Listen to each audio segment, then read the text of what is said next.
Are we live? Can I say hello? Hello! Welcome to my coin launcher Let's Play. I'm SWC, and we're going to be playing this for 2.5 hours. Okay. So, hello everyone, and welcome to Speedruns Rochester Lake Effect Warning Marathon. Again, I'm SWC19, and this is Super Smash Bros. Brawl, Subspace Emissary, any percent, easy. Might as well just get started, unless you have any other words to say, Proto. Go for it. Alright, so time will begin in 3, 2, 1, go. Alright, so beginning with failed mashing immediately. I was supposed to pick Kirby here. Honestly, the mashing was a bit too fast. So, typically, in a normal run, we would pick Kirby and just inhale Mario. But now we need to be a bit creative. And let's see how that goes. Haven't exactly practiced my my Mario first. Alright, cool, great start. So now I'm going to mash a little slower. So there's a lot of cutscenes in this. Fortunately, we're going to skip them all just because they're very long. In total, in an any percent run, they add about 50 or so minutes. So that's a lot of time. That's for a separate category. So now we're in this Primid fight. These Primids are going to be like our main enemies throughout the story mode. These green things. And they're kind of annoying. There's a couple different types. So there's some with beam swords, some with boomerangs, some that are just plain. So in this fight, we're just going to mostly forward smash just to KO them all in one hit. Trying to get hit ourselves. These mushrooms are kind of okay. I'll probably talk about items later. Just because there's a lot to talk about. So our first boss is going to be PD Piranha. Kirby's hammer is the best tool for this. So we're just going to hit him with hammer a couple times.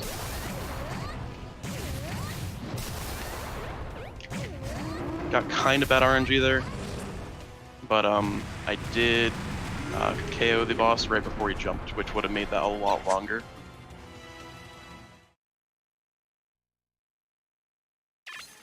So moving into Skyworld, we get our next character, Pit. Pit is good for gliding, which we will see in the next couple rooms.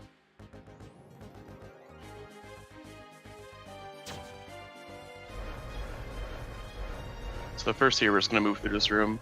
This box is required to be broken to progress, kind of just to introduce you to what the boxes actually are, I guess. They hold trophies, CDs, stickers. I think I just got both a Mega and a Mini Mushroom at the same time. Okay. So they hold just items in general. Some are just regular. These gold boxes always have trophies, stickers, or CDs in them. So we're going to glide over, because that's faster than running, and KO this creep. Move through the next room. Gonna pick Pit here again, and basically we're just going to glide over the entire room.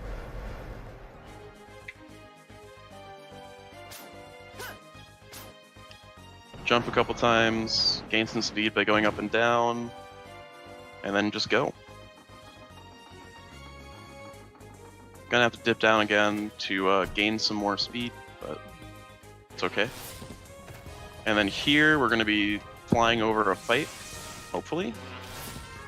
Yeah, somehow lost all my speed there. So a big feature of this run is gonna be skipping fights, typically with glides like how I would have done there. There's gonna be a lot more of those later, so don't worry.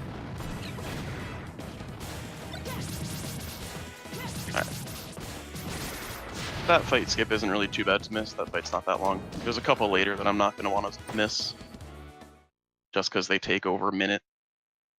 to complete the fight. So Sea of Clouds features the most interactive room in the game, this first one. We're just going to run to the right, jump, and then run to the right. And that's the whole thing. There's no enemies, there's no nothing. We're just running on the halberd. So I picked Zelda and switched to Sheik just because Sheik is faster than both Zelda and Kirby. I'll talk about speeds later as well, just because they're a bit different in this mode. Again, picking Zelda, transforming into Sheik. Sheik is just a better character anyways.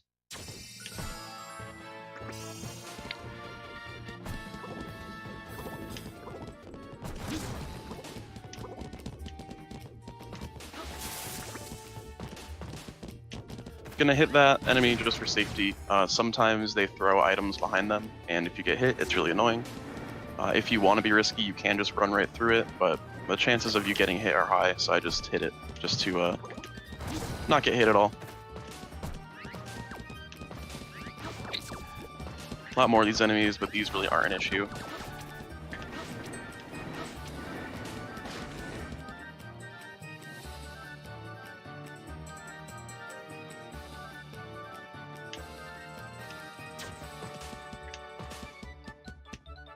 So we're gonna have a couple of these forced fights here. I'm probably gonna call them that for the rest of the run. They're where your camera's locked and you really can't move, like out of the bounds, or else you just die. So in these fights, we need to just KO all the enemies that spawn. These generators are gonna spawn mites. Mites are kind of annoying, but shouldn't really be an issue. I'm gonna shield this boulder, and now I can't get hit by the boulder again, even if I just ran right in it. Could not get hit, just because of how hitboxes work in this game, I believe. It's a little odd, but it's alright. Alright.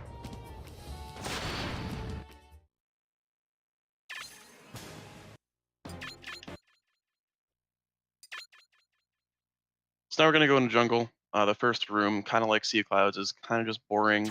I'm gonna be running through all these enemies here just because unless they're actively trying to attack you, they can't hurt you, with a couple exceptions, but most of the like the Mario enemies are like that, except bullet bills.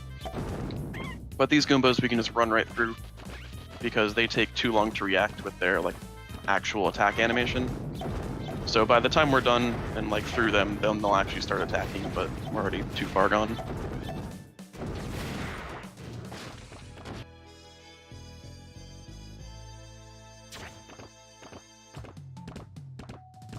If anybody in chat has any questions about me or the run or the game, feel free. I'm reading chat, so.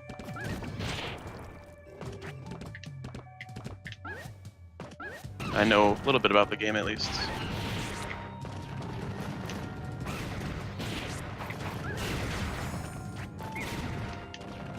Alright, well, that kind of worked.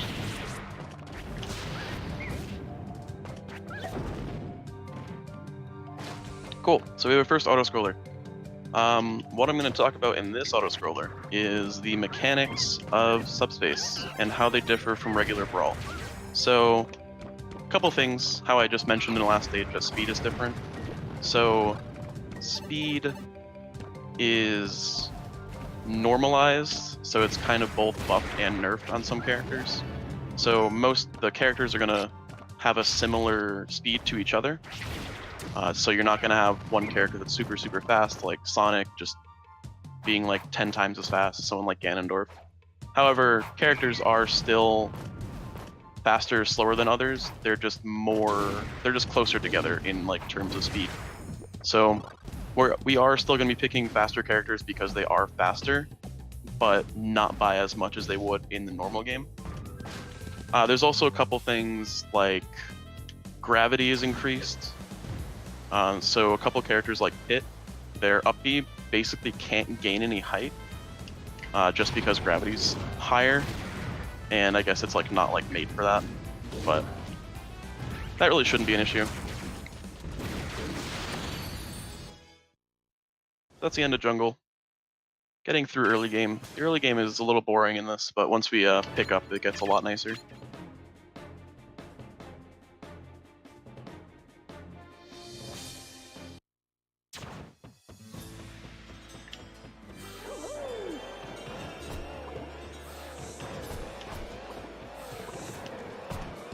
So plane, we're just gonna hit these blocks just to get through. Jump over all these enemies.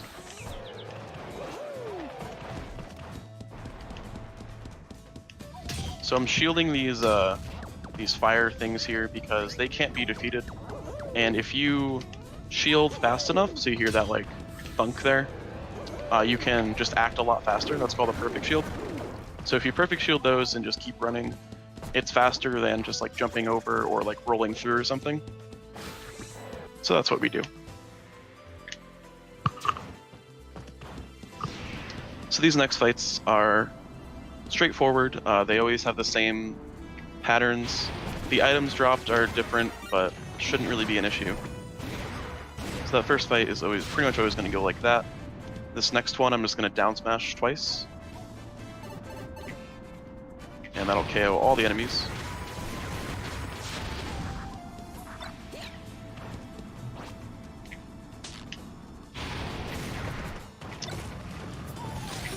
So trophy stands, which are what I just picked up there, they can turn enemies into trophies. However, they're very slow, like their initial animation is really slow, so we kind of just try and avoid them if possible.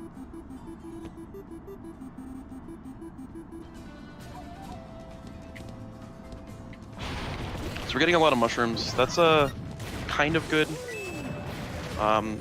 This is a decent time to talk about items. Items are good sometimes, especially like things like mushrooms.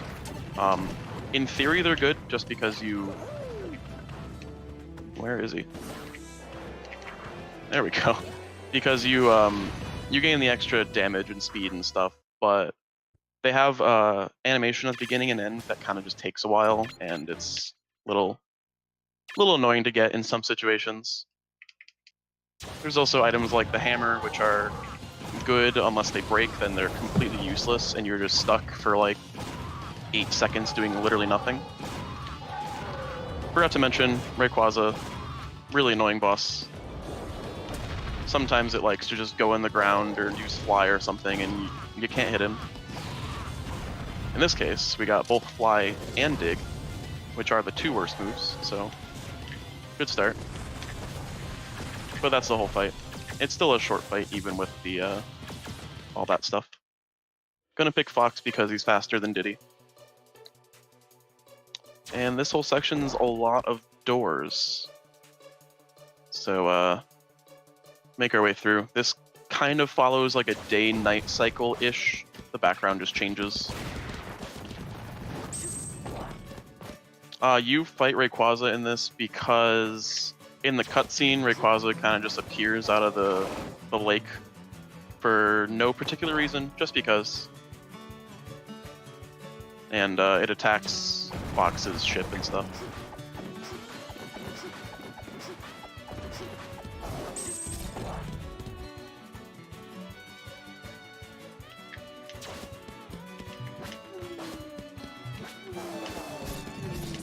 Those enemies hit you if you start your dash a little bit too soon, I believe, or too slow.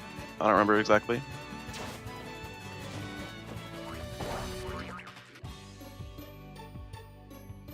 So this Goomba fight is very easy.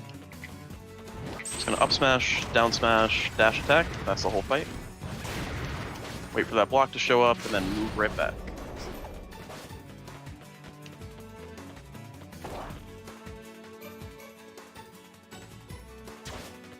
Hit that button with some lasers, and then move back here, through some doors, and then we can relax for a bit. So we have a pretty nice auto-scroller, so I do see we have some donations if you would like to read those. Oh, I would absolutely love to do that. We have a $2 donation from Lauren Suter, who says, "Good luck reaching your goal." We got $5 from Zeratech with no comment. Thank you, Zeratech. $5 from He Who Is Pale, donating to get some snow in Rochester. Well, maybe no snow, Frodo, but we you're can muted. make it rain. Money for take this. That was a bad joke, and I'm not sorry. $5 from Dragolina, who says, "Here are $5 for my favorite Melon Boy and top 3 rival. Get those death warps, pal, on pal." And $5 from Fire and Ash. This is for the Magnemite emote, and fine, also for the charity. These spike balls are also pretty good in most scenarios. You can just throw them down and they become a nice big hitbox.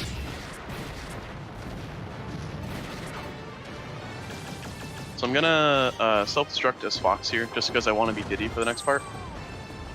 That'll be evident later in the next room.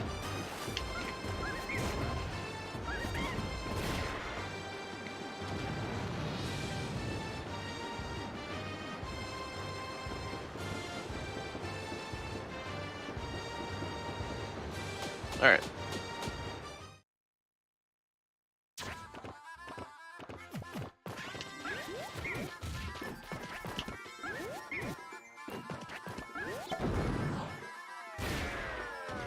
So we're going to go into the Dark Bowser fight, which is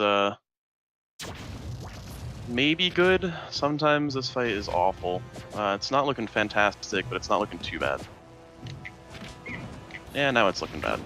So typically what I want to do is throw them backwards and then just spike them like that. But it took a bit long. Not awful. It's been significantly worse, so not worried. This cutscene's a bit laggier than usual. Don't know why. It's always like the ones with Diddy. I can taunt during the next auto-scroller. No worries. Which taunt? Up, side, or down? Or all of them? All of them. You can do all the above. We got a lot of time here. That's side taunt. That's down taunt, where he kind of just like throws stuff, throws energy down. I feel like that energy has like collision, because sometimes it just like goes into the ground and sometimes it doesn't. And then up taunt is Lucas just slips.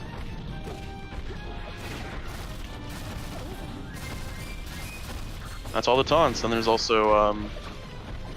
also some advanced tech with Lucas, where if you double jump and PK fire at the same frame, you gain a bunch of height, like this. It's kind of useless, but it looks cool. You just gain a lot of height for like no reason.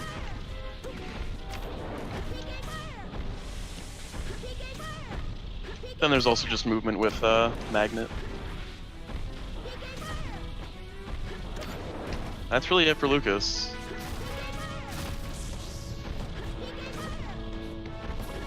Can do some sliding.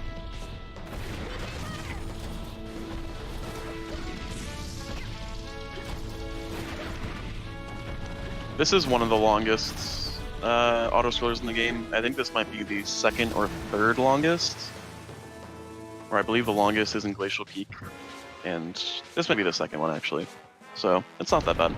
There's stuff to do, at least. It's not like you're just stuck sitting there. You can mess around. So we're gonna pick Lucas again for this boss fight, which is Porky. Decent RNG here. There's a lot of moves Porky can do, almost all of which are bad. This one's not the best, but it's not awful. This laser attack is very annoying, but that's the fight. Just down smash a lot.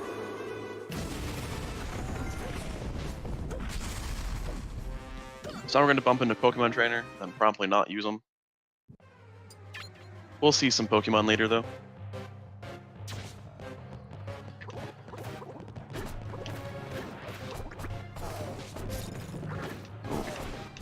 You know, I've been grabbing that ledge a lot lately.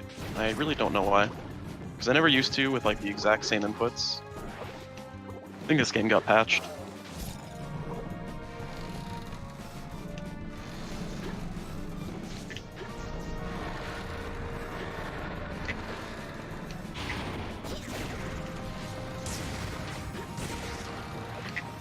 So these flows are some of the most annoying enemies.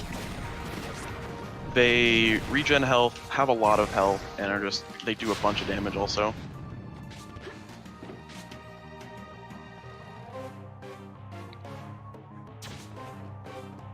Hey, this game technically got patched for the PAL release. Not really, but it did enough that it matters. As we'll see later, the PAL version is different than NTSC for some nonsensical reason. But I will talk more in depth about that when we get to it.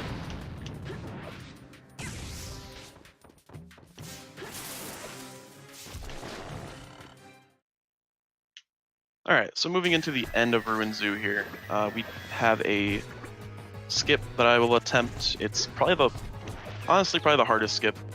It's really not that bad regardless. So I'm going to KO these flows just because they get in the way. And I'm going to not enter this fight. I'm going to go to the very edge of this platform here. Jump over and PK Thunder. That looks good. And that skips a fight. So that saves about 10-15 seconds.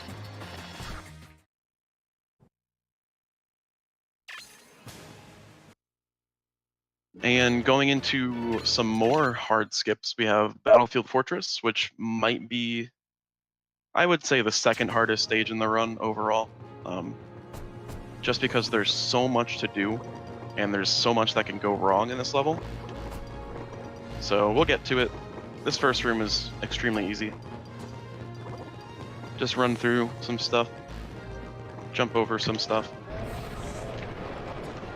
as you do.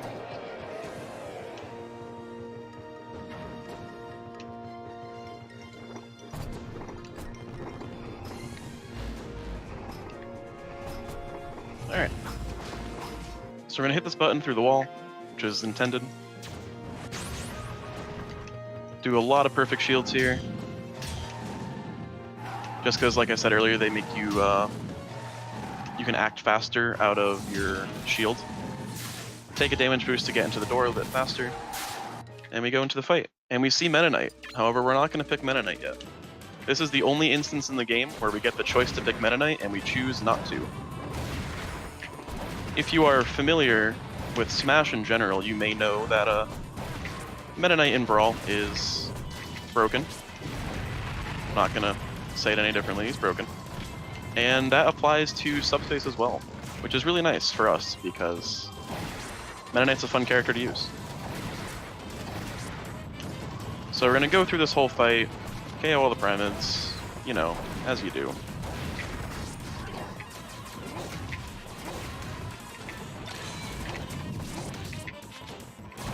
Pick Marth because up smash is just a bit better. And then I'm going to do this and get KO'd as Marth before the Pyramid dies. So we're technically dead as Marth, so we're going to go Meta Knight in the next room, which sets up for this whole room, which is going to start by us gliding over a fight, triggering the second fight, going back to the fight we just skipped. That unlocks the camera because we shouldn't really be in a fight right now. We're going to pull a Pyramid behind us. Really not cooperating right now. Come on. Come on. Come on. Please walk. We'll get there. You moving yet? There we go. That took excessively long. That usually never happens. Jeez. Alright, so anyways, now that we're here, we're gonna wait till a certain spot, KO our uncooperative friend. And then we are on a timer now to get to the end of the stage. Because what I did there was despawn an auto-scroller. So we should be in an auto-scroller right now, and the game thinks that we still are. But by KOing that one Pyramid, we ended a fight. And because there's no auto-scroller at the end of the fight, the camera unlocks. Because I didn't skip this fight, I'm gonna get KO'd here. Like I said, we're on a timer. If we take too long, we reach the end of the auto-scroller where the camera locks again. Because we're not where the camera locks, it KOs us, but we still respawn where we just were, which is convenient. So missing that last fight does lose time, but it's not that bad.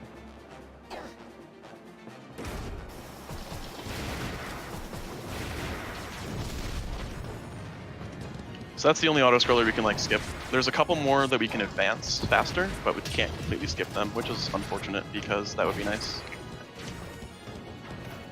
But yeah, that whole sequence saves about a minute and a half compared to doing it normally, which is really nice because auto-scrollers are slow.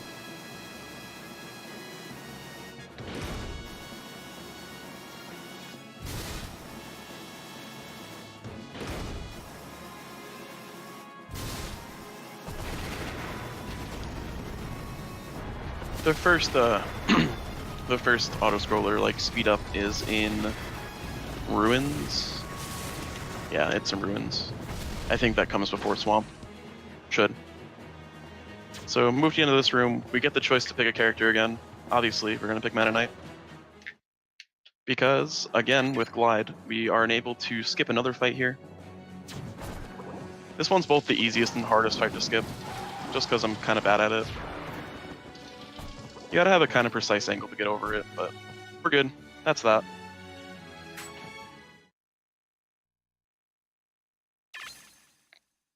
Because if you keep your angle up too high, you end up dying, like on top of the fight, and you respawn before it, so you need to do it. If you go too low, you enter the fight, so it's not as hard as as I just described, but it's just annoying. So Forest, we're gonna use Yoshi because Link is terrible, and Yoshi is still good, so.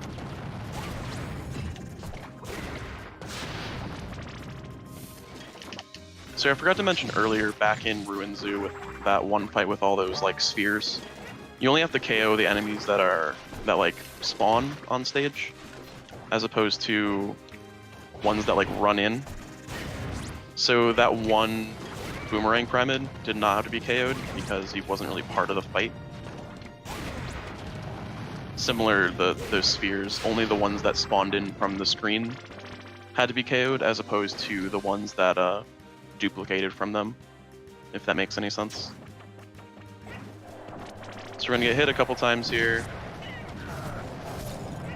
just to get up here a bit faster. Damage boosting while in egg roll, which is the side B that I'm using, is important because if I fall off of a like stage while in that move, I just go into special fall, which means I can't move at all and just die. So generally, after you use like a recovery move, with most characters, you go into special fall, which just means you can't react or you can't act or like do anything until you hit the ground or hit a ledge or something.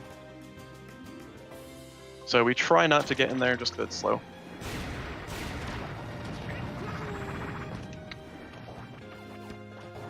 Do some more egg rolls here, just because they're really fast also. Ladders are also very slow. I'm going to try and be avoiding those as much as possible. And we enter this fight.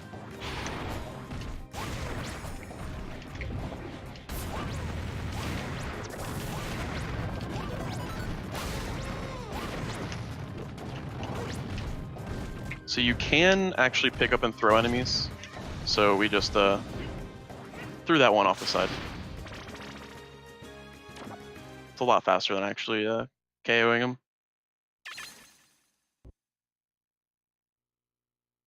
So moving into Research Facility, we get Zero Suit Samus, who's pretty okay, but Pikachu's gonna be better. Who we get in the end of the next room. The next room, rather.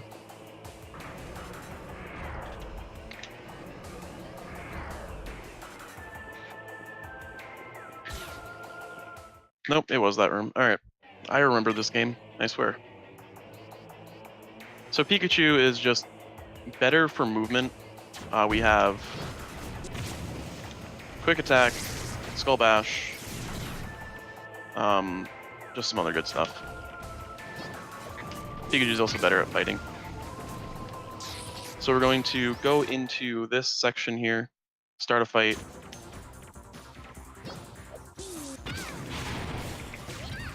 These Robs are kind of annoying just because how they spawn. So let's hope this one gets up here enough. Of course it didn't.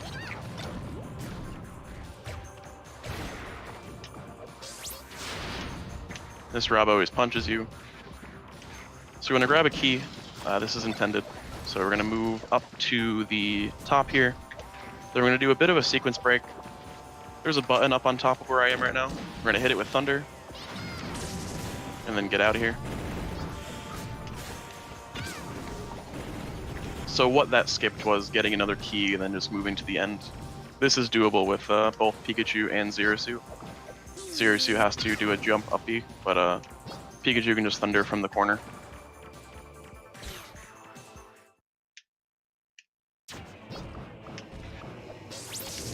Again, ladders are slow, so we don't really do it. And in this section, we can just hang out here, and we can just taunt a lot. Typically you crouch, but the down taunt lowers Pikachu's hurtbox enough. There's only one section where we would have to worry about getting hit, and it's right here. But we could just taunt under it.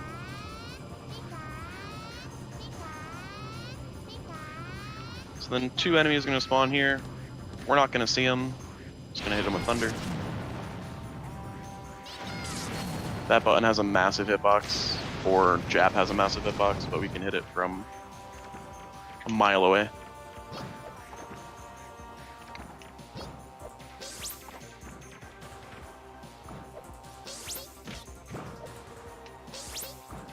So if you quick attack into the ground, you can follow it up with a jump after. That's called the quick attack cancel.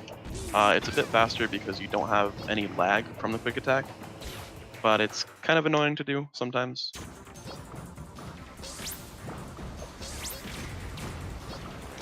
Climb up there.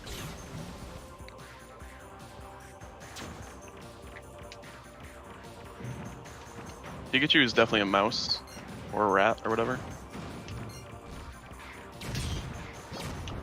So these metal pyramids, they reflect any projectiles and just have a lot of health in general. I KO'd those 2 first because they spawn another one. All of which are required to complete the fight.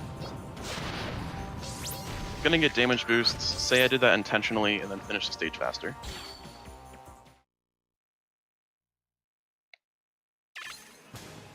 Lakeshore, the first part of Lakeshore is probably the hardest split in the game to do fast. Not the hardest stage because Lakeshore as a whole isn't that bad, it's just this first part is horrible. So we're gonna have Dark Zelda, and Zelda's AI is particularly good in the sense of survival, bad in the sense of speedruns. So we're just gonna try and hit her. Maybe. What I'm trying to do is just get her to this walk-off on the left. And that'll just KO her like that. That was still a slow fight, despite it, but it's just not. These fights can either go really well or really, really, really bad. So similarly, same stage, we could go against Link and Yoshi. And we're just gonna try the same strategies against them. But we also have a partner in Mario, which can sometimes help.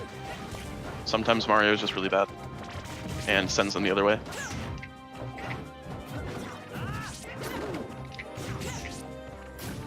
Like there.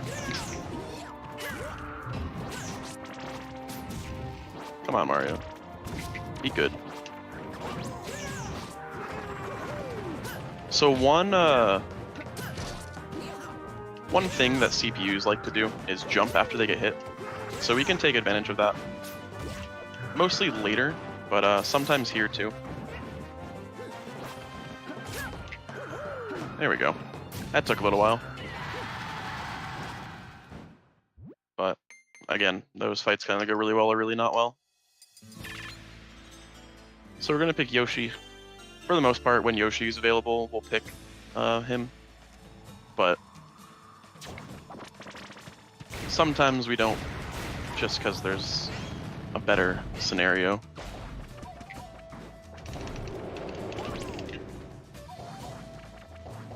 So we're going to down tilt these bomb heads, or bomb beds rather,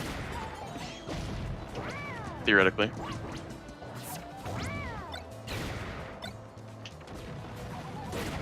Home run bat is always a really good item.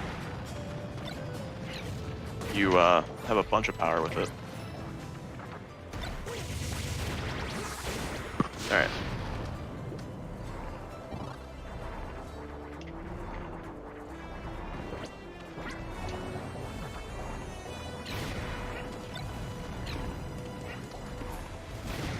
Try not to get KO'd here. Alright. Moving on into an auto-scroller. As always. This is one of the more boring auto-scrollers, because there really isn't a lot to do here. There isn't much to do with Yoshi, period.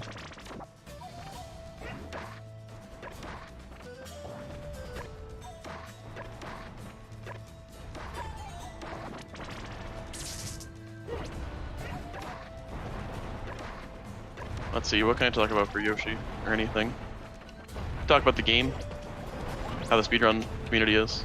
So, speedrun community for this game, the active player base isn't huge. There's maybe about like 4 of us that like play it regularly. But even though, in the past year, in 2018, the world record has gone down from a 214 to a 201. So that was huge progress, considering this game's been out for 10 years now. We've kind of just been finding new stuff, playing better, and all that fun stuff.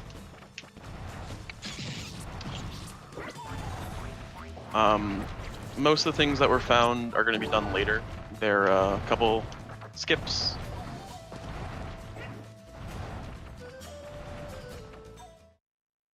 But, yeah, so I've been playing this game since February of this year, and I've brought my time down significantly. I think my first time to this game was like a 3:05 probably. So I'm down over an hour. My PB's a 2:02.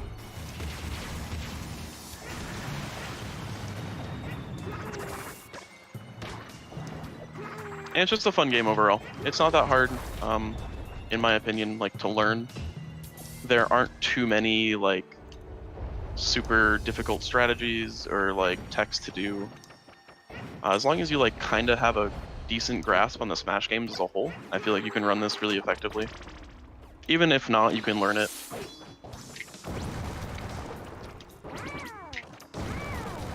Because at its core, this run is it's more of a platformer than like a fighter. Even though there are fighting elements, it's a lot of platforming. Up until Great Maze, then it's a fighter, but I was not hit by you. Unfair. So as we saw earlier, these enemies can only be damaged when their like red core is exposed.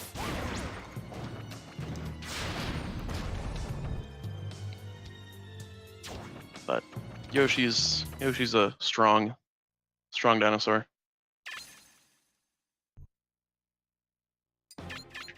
Still not going to see Pokemon Trainer yet. That'll be in the next stage that we have a choice to use them. But we're going to pick Lucas here, just because Lucas is still good.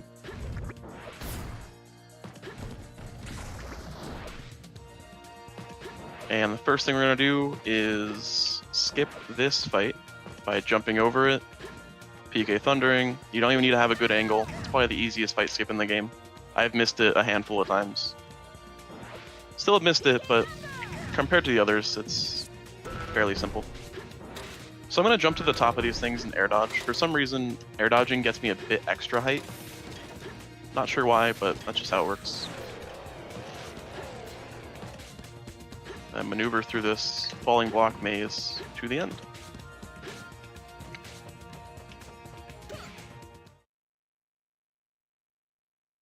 So now I move through a fire section. If you missed this section, you'll see it later. It's an exact carbon copy of what it was earlier, over in Maze. So if we hit these buttons, the fire goes away, which is good, because fire is bad.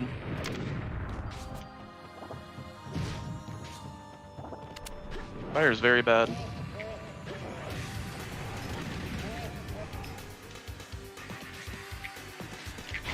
These enemies are also really bad, but if you space yourself well enough.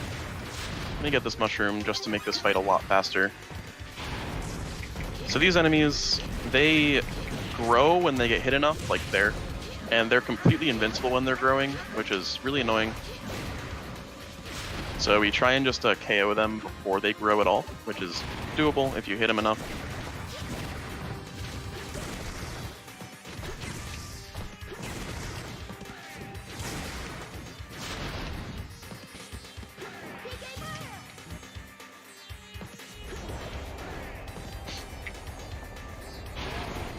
These Armites are also awfully annoying enemies, because that backflip that it just did made it completely invincible, and anything invincible is not good. But in general, you can just one-shot them, especially on easy. The difficulties in this game, they affect a couple things. So they affect how much damage you take, which corresponds to how much knockback you take, as well as enemies' health is significantly increased. AI is better, so like in this fight against Wario, the AI is going to be better. And then auto-scrollers are faster, which is generally not a bad thing for speedruns, but in the scope of things, everything just takes longer anyways. So like killing enemies, so it doesn't really help that much. For Wario, I'm just going to PK fire a lot against the wall.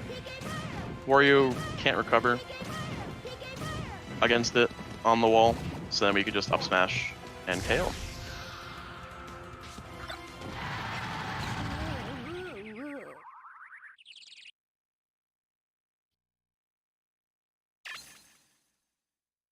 Moving into Cave. One of the, this is a pretty neat level, just because you get to utilize all of Yoshi's movement.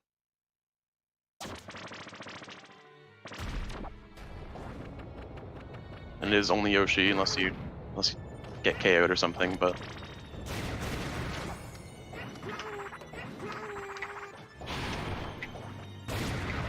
Gonna dash attack these just because it's a bit faster. These Koopas that are spawning, not the Hammer Bros, but the Koopas, if you do enough damage to them, but not enough to actually KO them, they kind of retreat in their shell like that, and the enemy is not considered KO'd until the shell is off screen. So in some instances, you can have a whole fight and just have like a red shell just hanging out somewhere, and the fight won't be considered over. So it's something to think about. There aren't too many instances where you won't be doing enough damage to them, but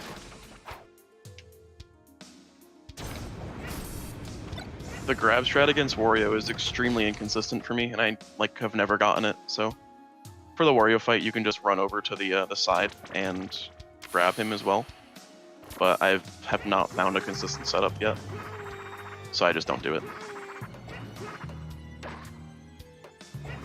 In theory, it's really good, but in practice, it doesn't work that well.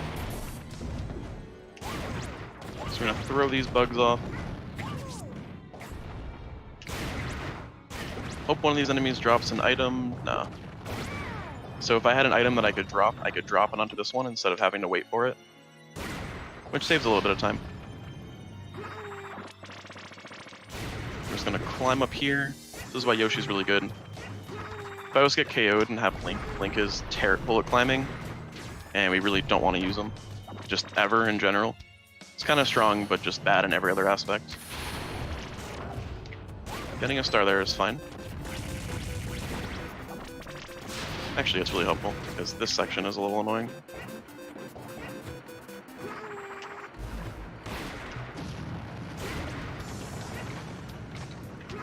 Alright. Moving on to the end. Gonna get... usually get damage boosted by that boulder, but not super significant.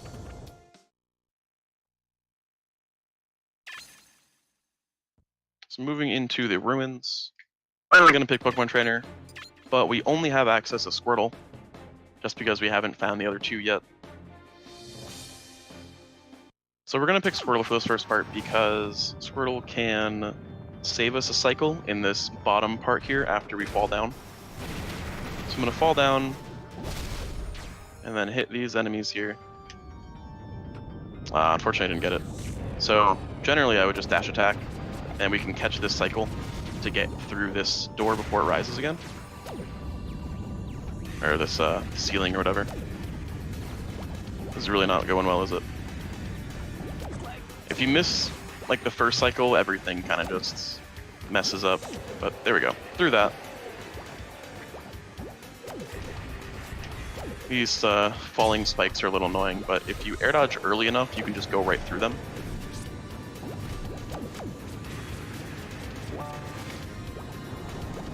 Which is fairly convenient.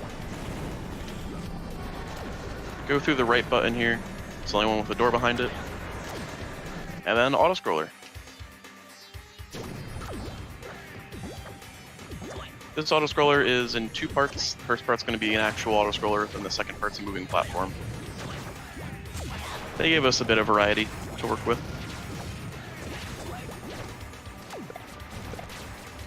And Squirtle cannot put out the fires, unfortunately. Which would be nice.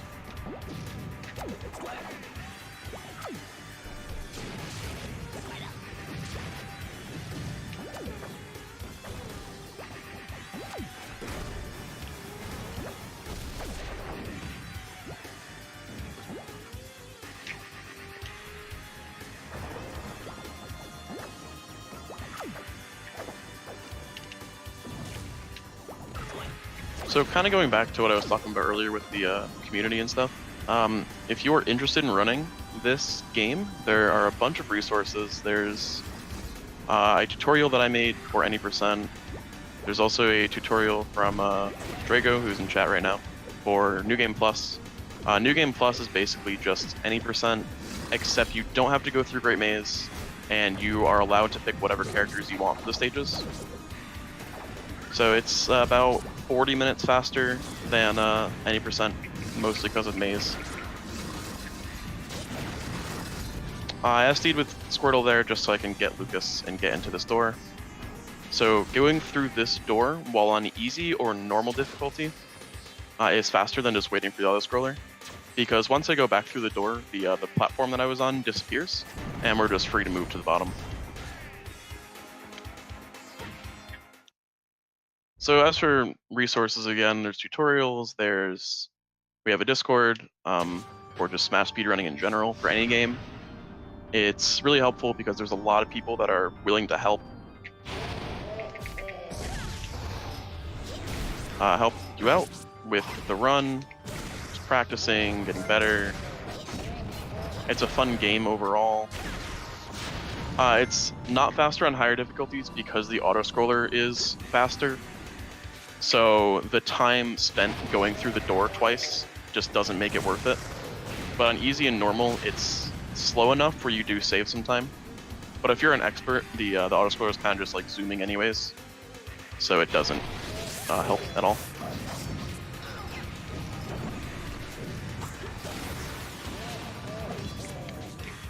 Oh boy.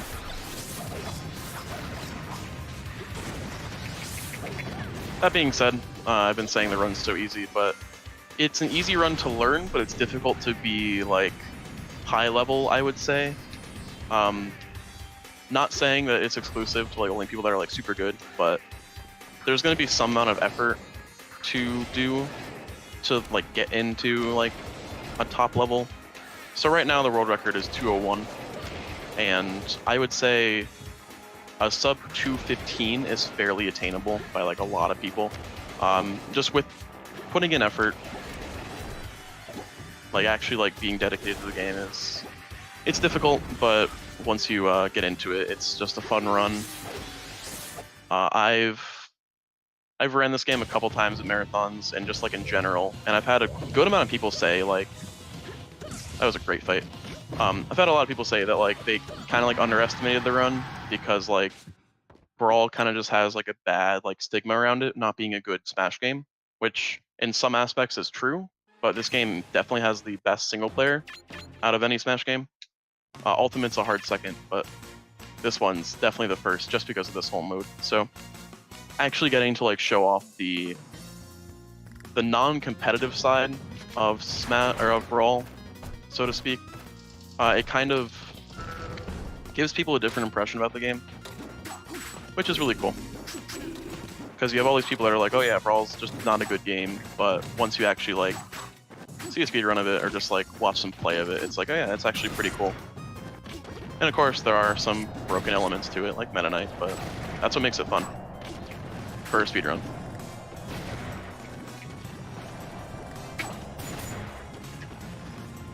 So yeah, if you're one of the 10 million people in the world that owns a copy of the game and are interested in Smash, I definitely recommend checking this game out, just because it's a really cool run. And that ends my my advertisement for this game. I think. If I think of more stuff later, I'll say it, but that's the bulk of it. So going into Wilds, picking Meta Knight, going through a couple auto scrollers, gonna ride this enemy up to the top. Skip a fight here with Tornado. It's probably, I think it's the only fight skip that you don't glide over, just because the blast zone up top is kind of low, and if you were to like up B, you would just die. So Tornado over, because you're only moving horizontally. Then we're just gonna glide over this whole bit. Lots of gliding.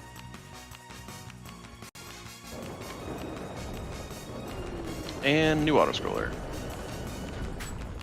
So that past fight that I skipped, the whole mountain that I was on, you can clip through. It's very difficult. I haven't been able to do it personally. And maybe doing it first try saves about 10 seconds total. It's not really worth it for going for, or it's not really worth going for in like a run, just because it's hard and not precise, and there's no like really good setup yet. So we just skip the fight instead.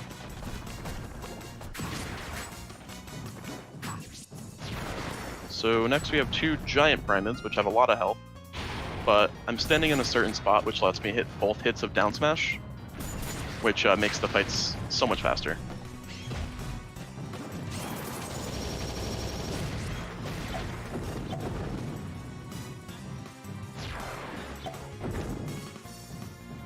Typically we glide there, but cannons weren't really acting nice.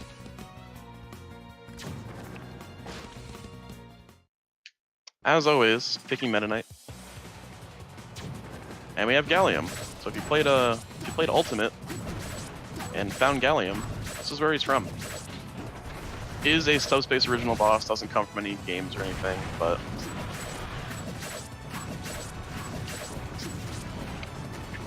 this is one of the easiest bosses just because its moveset is fairly straightforward. It doesn't like go off screen or anything, and it's just good. So if you missed that boss fight, stay tuned because we're doing it again, but a lot faster. So now that we have a chance to pick Pokemon Trainer, we get Charizard. And Charizard is really, really, really good against bosses. So I'm just going to press the side B button a couple times. And that's the boss fight. So I think it's around 7 or 8 rock smashes. That was kind of a long animation for the death because the move that Gallium used just took a while. Alright, moving into Wilds 2. Here we can talk about version differences after I do one thing with Kirby real quick.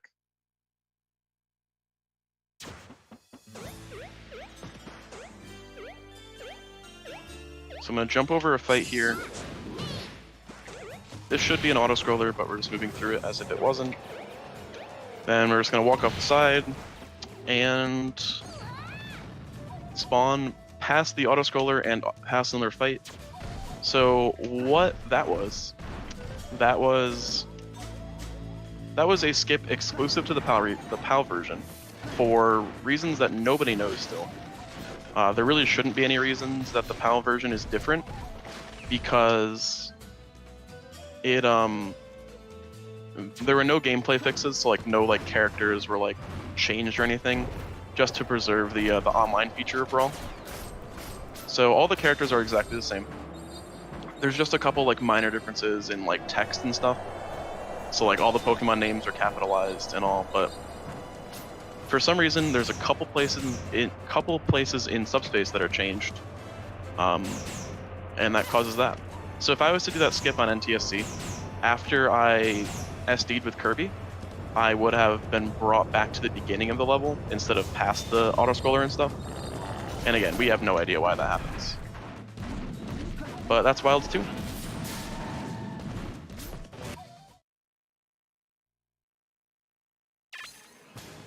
There's another thing similar to that later on. It's not PAL exclusive, but it's better on PAL. But we'll get to that in probably half hour-ish. So Swamp is probably one of like the most demanding levels. It is a hard level, but it's not the hardest, I would say. And it is the second longest level, I believe. Second or third, depending, because Ruins is also fairly long. So we're just going to navigate with Fox here through all this stuff. Fortunately, I did get KO'd there. Didn't have enough speed going to the right. But we can just get him back in a second.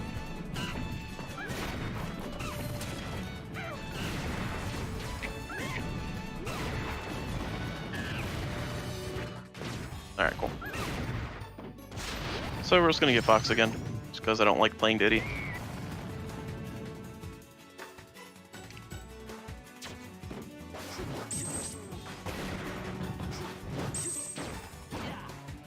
Auto-scroller again here. Similar to Ruins, we can make it a bit faster by going through this door here. It's hard to find it. And that moves the camera up a bit, just so finish the auto-scroller faster.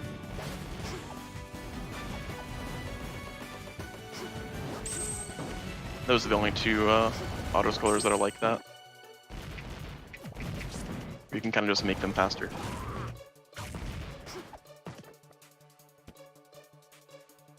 So we're gonna wait a little bit here, then go through the door up top. Here we have Giant Diddy, which is possibly one of the hardest fights if it goes badly, but it also could be one of the easiest fights if it goes well. So I'm gonna roll back a couple times, and then grab, and that's the fight. So a lot of things could go wrong there, such as Diddy attacking me or an item spawning and Diddy getting it. Just because I'm already like right next to the blast zone, so if I was basically touched, I would have died. So good thing I didn't.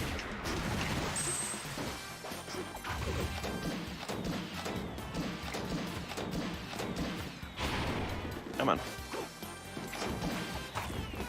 4 Hammer Bros here.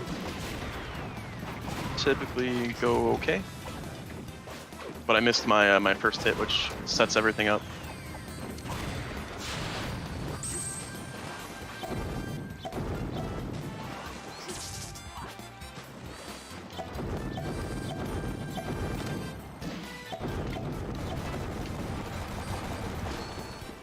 Moving into the spring room, there's some cool movement to do here, just with using Fox's illusion. Every time you go off of a spring, you regain your double jump.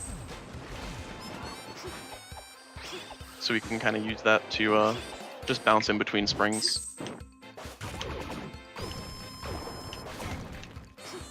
I'm going to try and do a damage boost here to get to the top there. Close enough.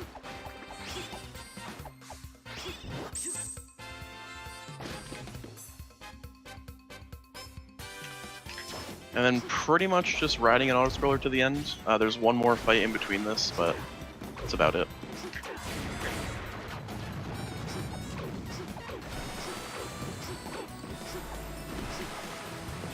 So like I said earlier with the whole Koopa retreating into their shells, this can become apparent here if I don't hit the Koopas hard enough, but I don't think it's going to be an issue.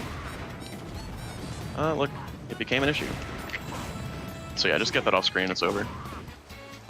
I was expecting that one bullet bill to not hit me, and it would have been fine, but it wasn't.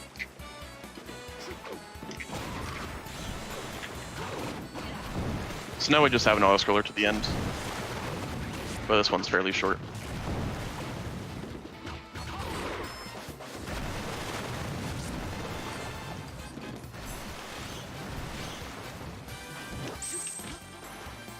And that's Swamp.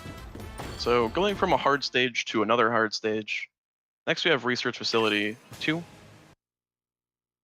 Gonna pick Zero Suit for one reason, which we'll get to right at the end of the first room.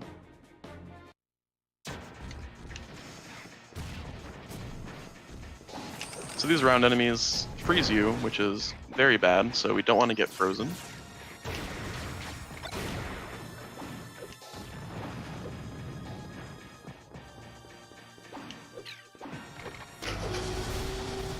Now we get to wait here a bit before these doors open up again. So we're picking Zero Suit here because she can just down air through that whole ladder, makes it faster. Pretty much the only reason why she's used in this section. Because both her and Pikachu's speeds are fairly comparable. And now we're going to pick Pikachu for the Dark Samus fight. This fight is really tricky. What I'm going to try and do is down smash into Thunder. Because Thunder sends the enemies up, which is good to just KO them faster. But it's kind of tricky. So let's hope for the best, I guess. So there's the first one. And there's the second one, question mark. There we go.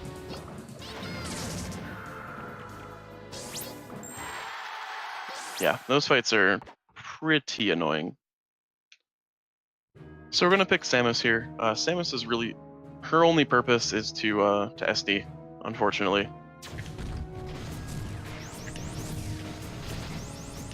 Just because we need to be Pikachu in the later section here.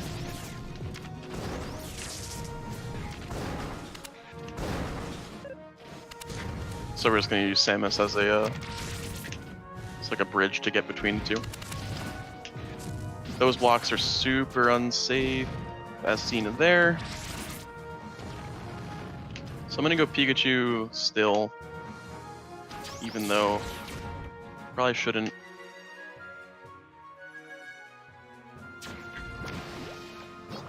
Let's see what I can do here. I think I'll take this a bit longer.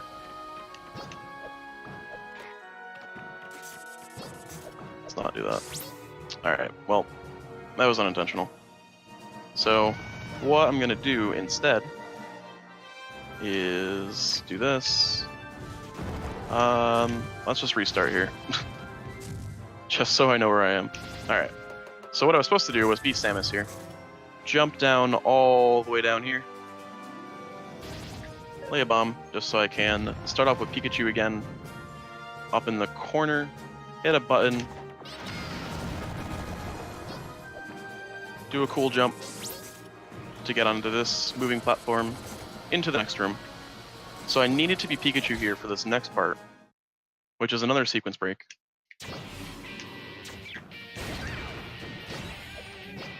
Gonna get up to this teleporter, which we're not supposed to get to yet.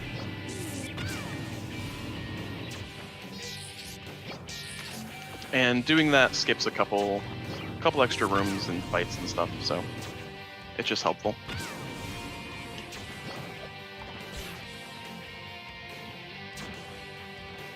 Alright, so moving into the next boss fight, which is Ridley. Ridley is one of the worst bosses, probably up there with Rayquaza. There's a lot of Ridley's moves. Move it off screen. And when a boss is off screen, you can't hit it. This wind attack is one of the best, just because it lets us get a lot of hits in. Fortunately, I couldn't get it there. Alright. There goes Ridley. I didn't actually expect that Thunder to KO. But it did. So outside the Ancient Ruins, we get to see Captain Falcon. Like I mentioned a while ago, Captain Falcon is still the fastest, just not as fast as he normally is. But it's still faster than pretty much everyone else. with the exception of one other character, which we won't see. So we're just gonna platform through here, do a fight.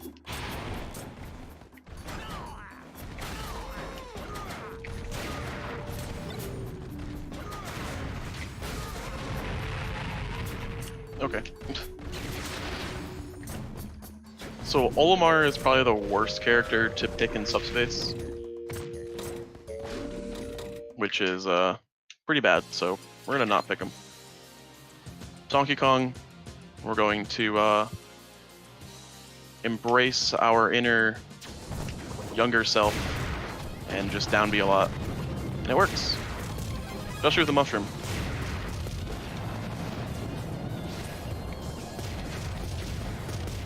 Yes, this is the intended strat. You just down B a lot. And KO's everything, even these things. Usually.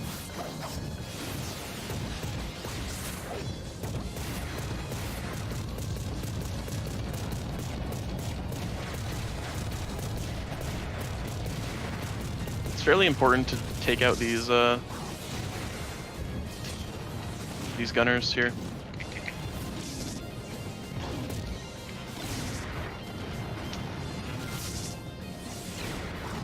So then we're left with 3 medals, and that's the fight. And that's the whole section. It's kind of just platforming into a fight. Nothing too serious. That brings us into Glacial Peak, which is another one of the most demanding stages in terms of movement. So we're going to start off with Meta Knight, and I'll see what I can do for the beginning here.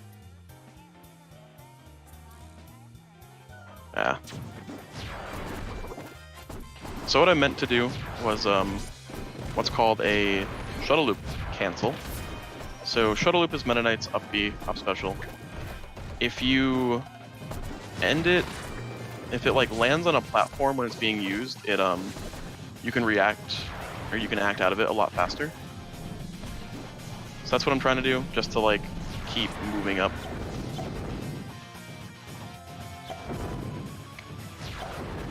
Just keep jumping out of it. But I missed the first one, so that kind of messed up a lot of cycles, but that's okay. Staling moves in subspace I don't believe is a thing. It might be. I don't remember actually what the whole scenario with that is. They either do or they don't. Rather, they either do or it's not as strong. But I'm not 100% sure.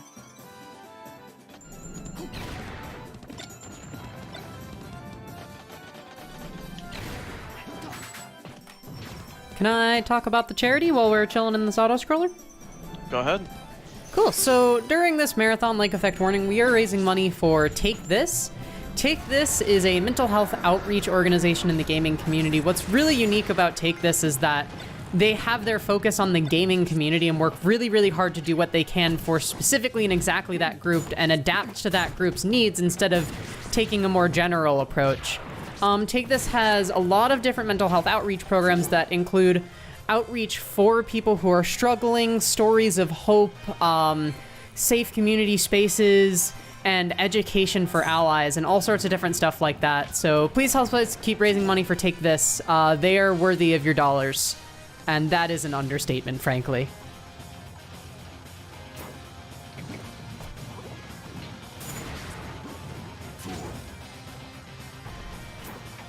Yeah, go donate. It would help everyone. So, if you noticed, kind of just disappearing with Meta Knight. This is a tech called the Infinite Dimensional Cape.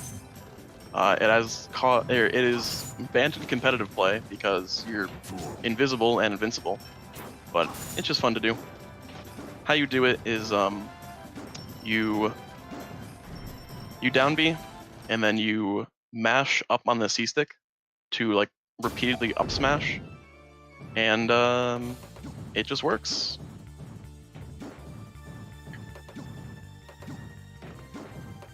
So into the rest of the stage, we have just a couple fights and a bit more platforming.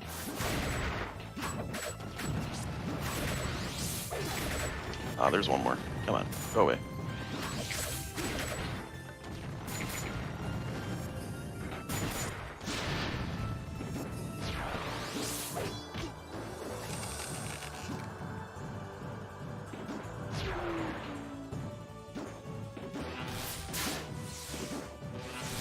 Alright. Finishing off Glacial Peak is the Lucario fight. Lucario is a very annoying AI, so hopefully he'll cooperate.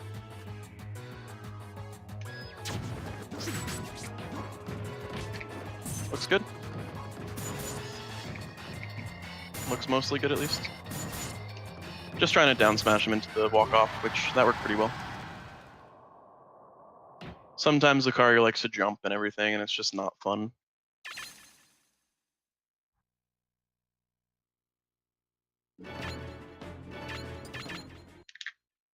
So moving into Canyon, there's not too much to do here. It's just about a minute and a half of straight up fighting. Gonna pick Yoshi because Yoshi is good, as always. And we're just gonna do a lot of up smashing. Sometimes enemies just like to KO themselves, which is really nice. I appreciate it, at least.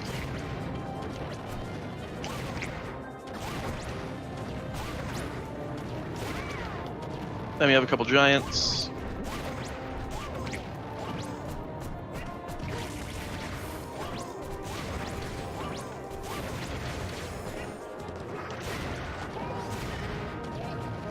So these gliders, they don't have to be KO'd. They can just roll off the screen. But if you KO them, it's faster, so you don't have to wait for them to roll off the screen. And generally there's going to be like 1 or 2 more left afterwards. Just because it needs to respawn the last ones. So that was good, we didn't get any extras. These giants like to drop Mega Mushrooms sometimes. Doesn't look like we'll be getting one. And that's Canyon. I dropped a Mini Mushroom.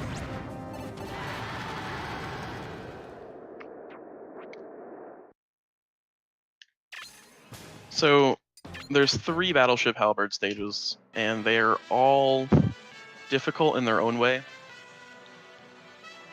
So first is going to be Interior, where we're going to be using Snake for a little bit.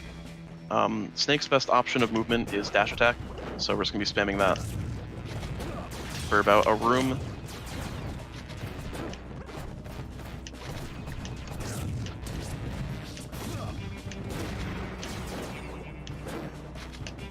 Alright, so now that we're done with Snake, we got to play Meta Knight. Because, of course. So the objective of this next section is to destroy 3 generators, which are those big black balls that, big black spheres, rather, that spawn enemies. And they're bad, so let's get rid of them. And there's 3 of them in the 3 corners that we weren't originally in. And you gotta hit the buttons after them.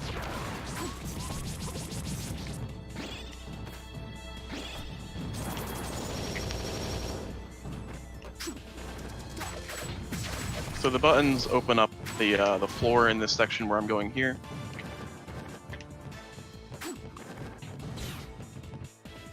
So this brings us into a fight here. This fight's really tricky because the enemies don't get KO'd from Meta Knight that easily. So as you saw, I'm kind of just trying to get them off the stage as opposed to just straight up KOing them, which worked for a couple. Sometimes it just doesn't go.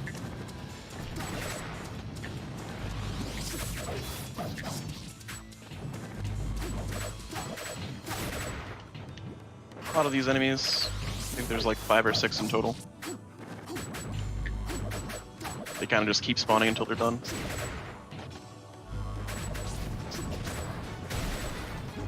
Some enemies have, I'll say, like spawning requirements in that a certain enemy needs to be KO'd before they spawn. That's kind of more apparent later on, but that one does as well.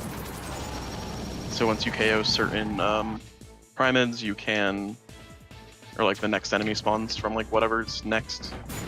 So they're kind of all like linked. So this section we need to KO 5 enemies. Or 6. This middle Primid we can hit right through the floor. Or through the wall, rather.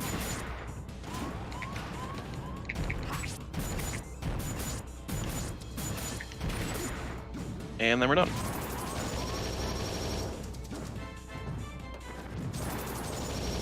Then we get one more AI fight that's going to be very similar to the Lucario fight that we just did. That's going to be against both Dark Zelda and Dark Peach. And this fight's also kind of tricky in the sense that their AIs are really annoying. So we'll try and group them together and just down smash both of them at the same time. Maybe, still? Still a chance. Yeah, so if we got that on the left side, that would have been a lot better, but still good. Better than getting rid of one and then having to chase down the other. So in Exterior, we get introduced to a brand new character called Sheik. Obviously, we know who Sheik is, because we got to use her earlier. But the game makes a point of saying, hey, this is Sheik, for some reason, as if we couldn't use her earlier. So in Exterior, we have a lot of outdoor platforming featuring wind. Wind is super annoying just because it's slow.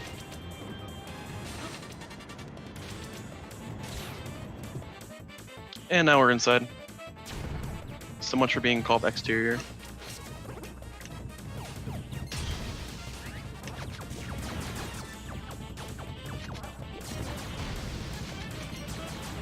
Kind of didn't want to get that curry there, just because I generally try and go for like a damage boost off of those bombs, but it's alright.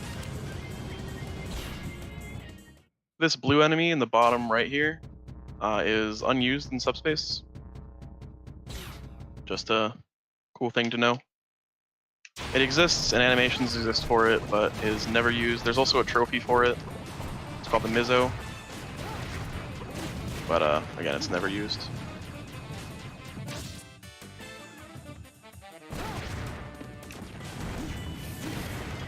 That kind of sucks.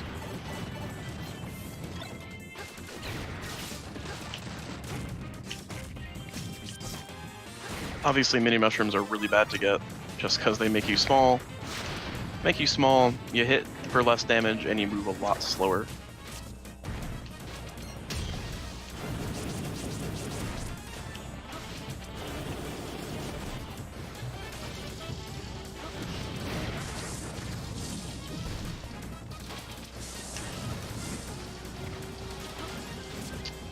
Did miss a cycle there.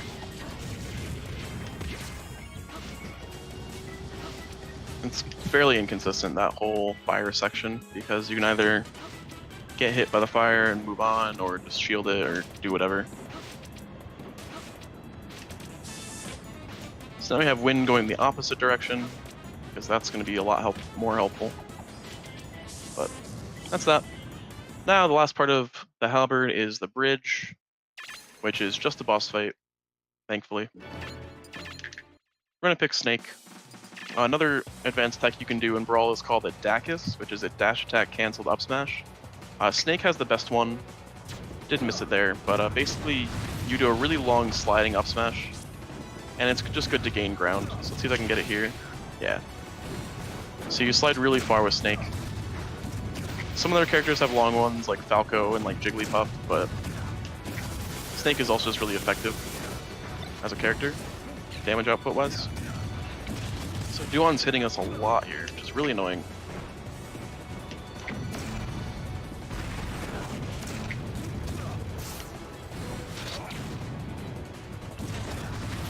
In every boss fight, except probably Rayquaza, the best item to get is a launcher, which is like a bazooka. And that just does a bunch of damage to bosses, except Rayquaza, because Rayquaza has weird, like, type effectiveness. So in case you don't know, which not many people do, Brawl has a type effectiveness in subspace, kind of similar to Pokemon. So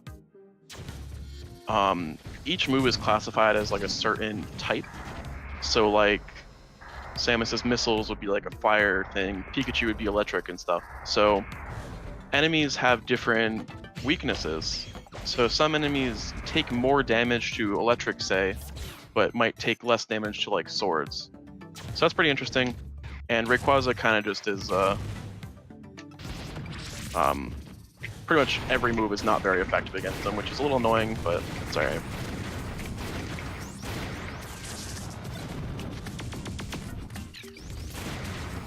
That's the whole stage, by the way. You're meant to explore, just because it's the nature of the stage, but don't have to. Just go right to the end. So, Bomb Factory 2 is a fun stage, because it's long, it's difficult, and we'll get to it. So I'm picking Falcon again, just because he's the best out of these four. Gonna do some platforming.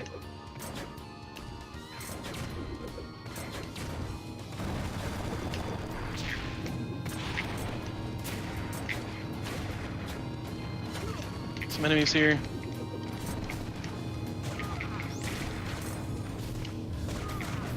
Alright, that's that. So that's good. That fight's kind of annoying to do, like, super well. Then we just wait a little bit till the end here, and then we get right back into the action.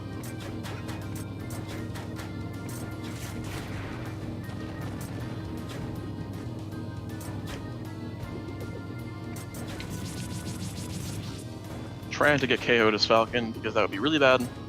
Falcon is extremely good in this section, compared to, like, Diddy Kong or something. Do need to perfect shield those.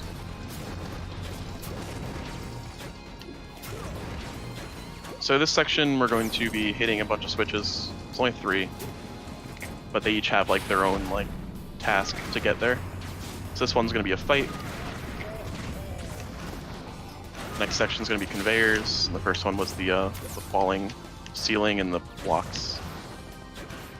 These conveyors are a little tricky. If you recover wrongly on them, even though you've like touched the ground, which generally is what it takes to get out a special fall, you can still just fall off and die. So just be careful on those.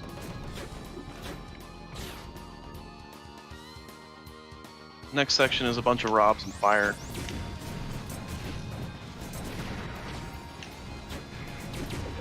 Gonna be jumping over this fire gap, and then damage boosting into the sled here. So the camera didn't cooperate, as it usually doesn't. If I didn't jump out of the sled there, I would have just died because the camera doesn't work sometimes. It doesn't really follow you if you've been hit, and because we got hit by the fire beforehand, it doesn't follow. So, a little annoying.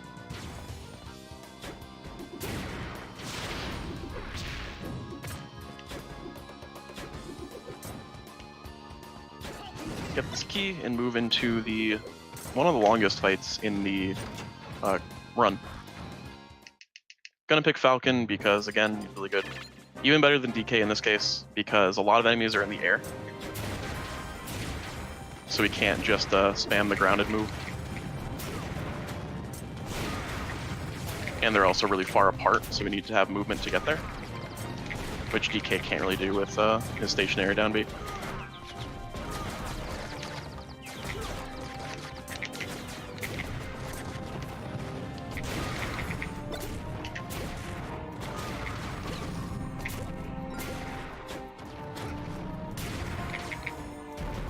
Back to these things.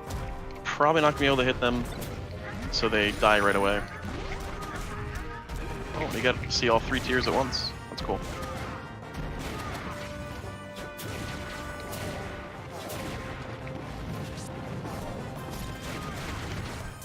So we haven't seen any tanks yet, which we're gonna see here. These things can be quick killed if you hit them before they shrink. Or not shrink, but like close up.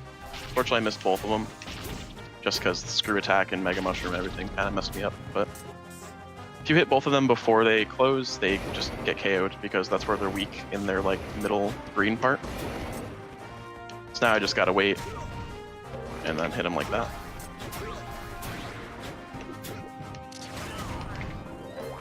Alright, so in this next section we have the next PAL skip, if you will. So I'm going to pick Rob, then Falcon, then DK. So I'm going to fly over the edge of the level. and then die. So what this does, if I spawn correctly at the bottom, is skips an entire autoscroller and is just really quick. Saves about a minute 20-ish. So that's better on PAL because you end up dying on PAL. On NTSC, you end up skipping the autoscroller, however you don't get like a death warp to the end. You stay alive and just you need to navigate yourself to the end. So it saves about an additional 20-30 seconds on PAL, but this is possible on both versions of the game. So I'm going to SD again with Falcon, just to be DK for the next part.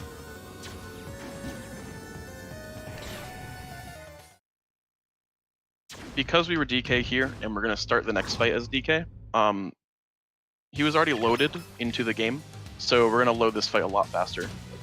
Just being DK at the end of that section saves about 7 seconds over not. So you might as well, because there's no harm in SDing during an autoscroller, especially that one. Now we're just going to up air and up smash, do a lot of stuff to KO Meta Ridley. And this will be the last unique boss until the very end. Not the last boss, but the last unique one.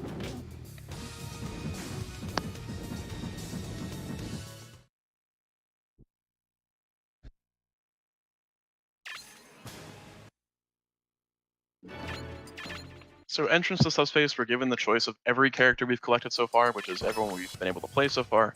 But of course, we're going to pick Meta Knight.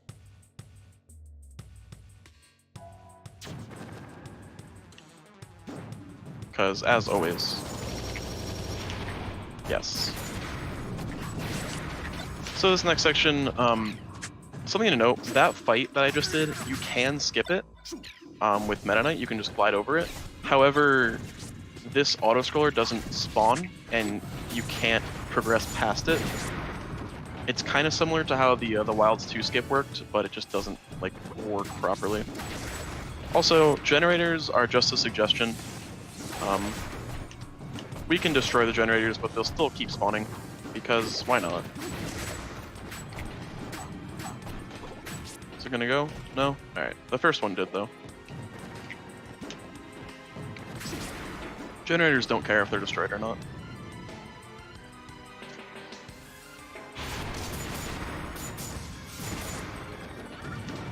So now we're gonna do the longest fight skip. We're gonna skip 3 fights in a row. It's going to gain a lot of speed and then stay mostly horizontal.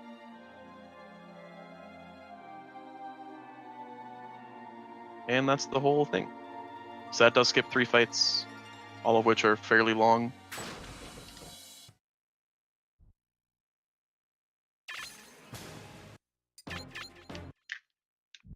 So Subspace 1, basically what had just happened was Taboo, which is the boss that we're going to be fighting at the very end, just turned everyone into trophies because he's bad.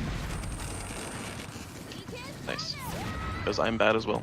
So turned everyone into trophies, and there's a couple... DDD had this special thing made that makes you not a trophy after you become a trophy. So he put it onto Ness, Luigi, and Peach, formerly. But we'll see later that wasn't the case. So he put on Peach, but Ness and Luigi became untrophified, and then saved DDD, because if you just tap someone's trophy, if they're a trophy, they become not a trophy. I guess with intention of making them not a trophy anymore. Okay, it's also done later by DDD. He like taps, or Bowser taps on their trophy and nothing happens. But regardless. So now we can only play as these 3.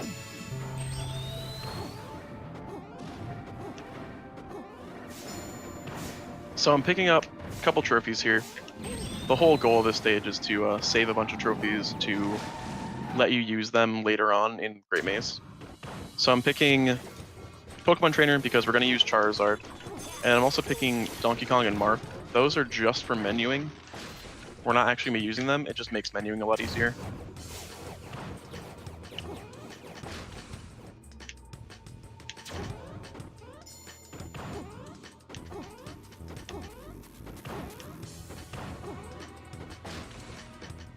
So, like we were supposed to do at the very beginning, we're just gonna inhale and then fall off the stage. And that'll end the fight.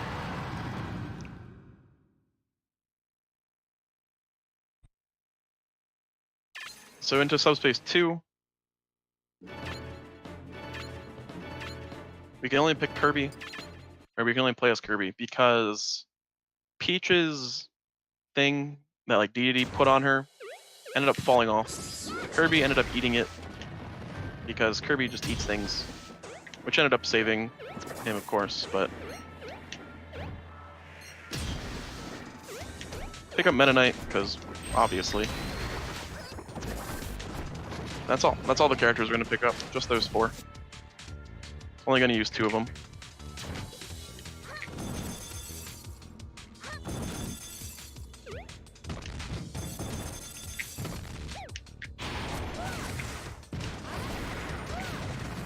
Okay. Thanks.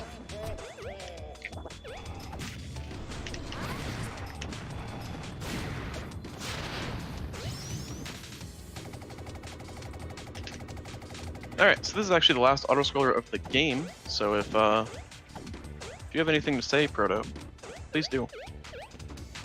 Sure thing. We've got a $5 donation from Borman, who says, best of luck. Thanks, Borman. Thank you very much. So yes, finally, last auto-scroller. It's not that long, but there's really not much to do with Kirby and these like platformers here. Or platforms, so I'm gonna jump around, wait for the next fight to start, which is gonna be this one. This fight's kind of weird because there's a lot of enemies and they spawn in really, really weird places, and it's just annoying to get to all of them. So first I'm gonna prioritize this one in the middle, just because if I don't, it's gonna be awful. Alright, so now we're done with those. Just KO everything else. Kind of just pushing them off stage because one hit won't KO them. And always one more just spawns, so that's that fight.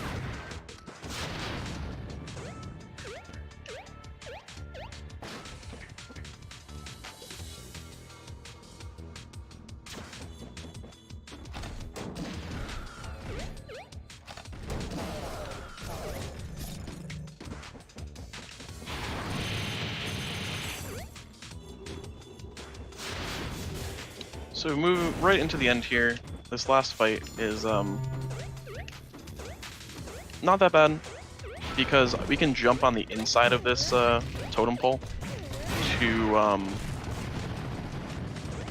refresh our jumps, which ends up letting us hit it in 2 hammer hits, which is pretty interesting.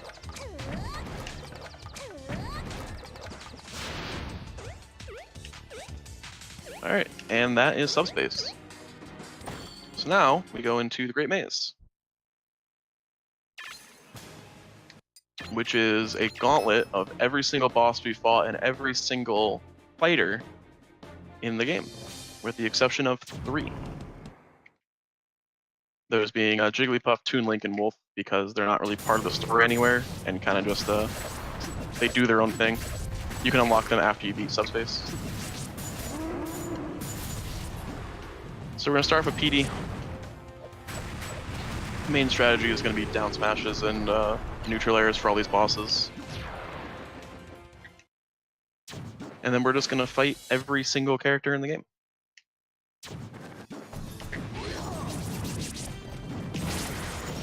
So luckily, the main strategy for these fights is going to be shuttle looping. So shuttle looping does a lot of knockback and tends to come close to one-hit KOing pretty much every enemy. So that's what we're going to be doing because it's fast and it's easy. A couple enemies have different like patterns to them that we're going to take into account, but most things are going to be some combo move into shuttle loop.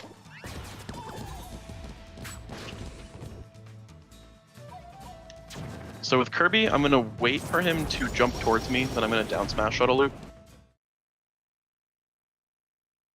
So like that.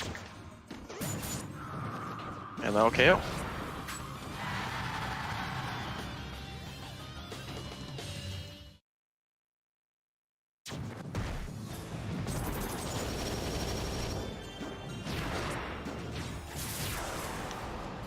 Then with Link, assuming he does the right stuff, I could just do this. Yeah, went the wrong way, but that's okay. Still is KO'd.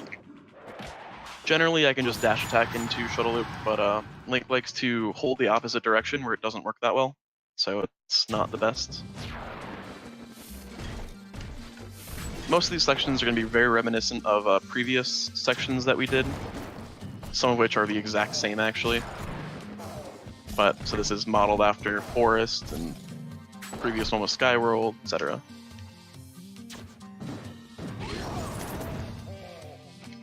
By going through these doors, we get to access some other sections to open the path for the other side, etc.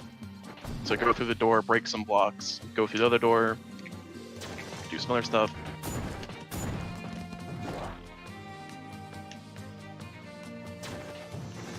There's a lot to do here. That's going to get us to Yoshi. Generally, Yoshi's going to jump right at us with double jump, and then I can just shuttle loop right out of it, like that. And because once Yoshi uses his double jump, can't use it again, KO.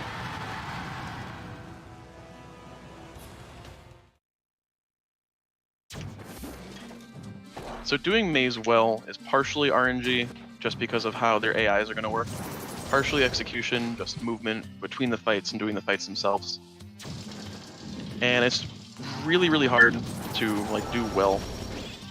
This is easily the hardest section of the run. It's about 30 minutes, and it's just non-stop action. So that Diddy fight sometimes goes well. Tried to shuttle loop to the opposite direction, which should have KO'd him, but that's still okay. So I'm going to go through this door and then leave right after, just because this is a warp zone, and I can warp back later, which we're going to do after the next two fights. So I'm going to fall down this part, which is basically just what it was in Jungle, to fight Captain Falcon. Some of the character positions don't really make that much sense, like why is Falcon here in Jungle, but it leads into the Ancient Ruins, which sort of makes sense, because Olimar is here, and that's where Olimar was the first time, but it's still a little confusing. So I tried to use Infinite Dimensional Cape for movement. It is faster than most movement options in Meta Knight, but it's just hard to do. I'll be able to use it again later.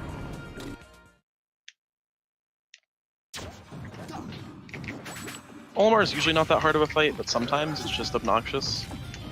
Like this time.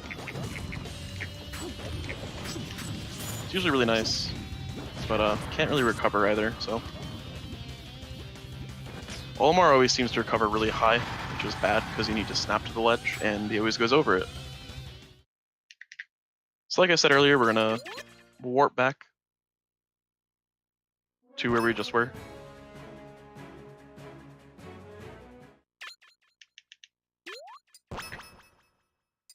Gonna pick Charizard this time, then Meta Knight.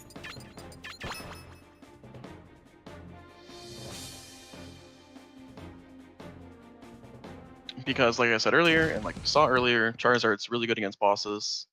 Next fight is a boss. So by logic, use Charizard against boss. The reason why we don't use Charizard for all the bosses is because Charizard's really, really bad in anything not a boss. So we don't want to be Charizard for a fight or for movement or anything. So this one section lets us pick Charizard right away because we were able to warp back. And then immediately after this, we can just SD with Charizard to get back to Meta Knight. So it works out.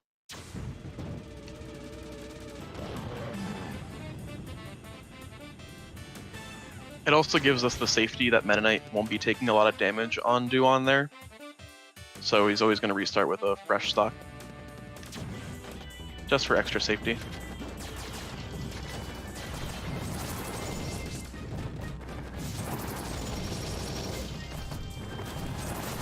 Snake is kind of similar to Falcon in that their fights can go well, but like often don't.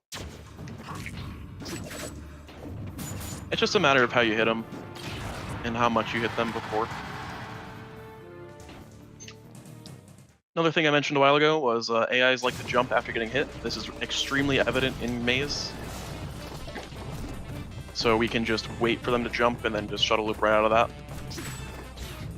Which makes it very easy. Some don't, but a majority do. Get this key, move back to where we just were.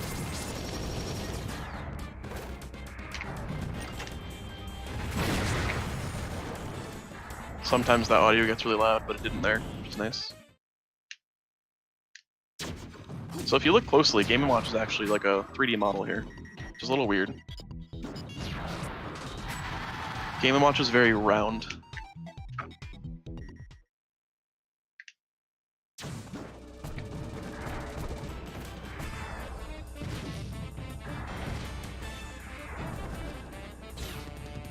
So the goal of this whole next bit is to not get hit as much as possible. Ideally, I don't want to be healing just because that loses time, but if I have to, I will, just to be safe. So taking 45 there kind of isn't good, but if I don't take that much until after Porky, which is in like 3 fights, we'll be okay. Meta Knight is one of the smarter AIs. There's a couple like really good AIs, like Meta Knight and Zelda mostly, but sometimes they're easily exploitable.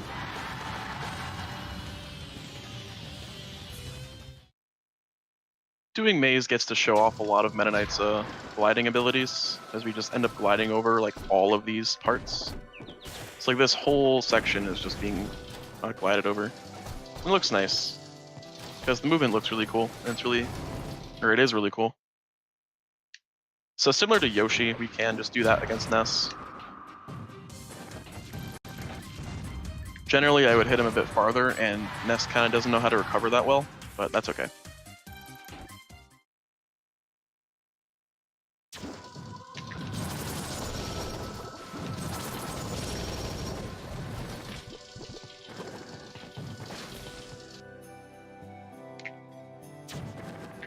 So I really don't want to be taking damage in this next section or the next fight. I want to stay at below 100, if possible. But because I'm going against Porky next, who knows what'll happen. I can take over 70% in one hit. This next room is really easy to take damage in as well, so I'll try not to. See if I can glide over it. This glide's kind of difficult, just because setting it up is annoying. Alright, that looks good. Usually get hit by one of the birds. That was nice. Alright, Porky, do your worst. Except don't actually. Be nice. This is actually looking really good. As long as it doesn't do the laser, it's doing the laser. It's fine, actually. Aha! Alright, so we're actually in a really good spot to not heal here. Below 80 is very safe. Obviously, 0 is the safest, but it's still really good for where we are.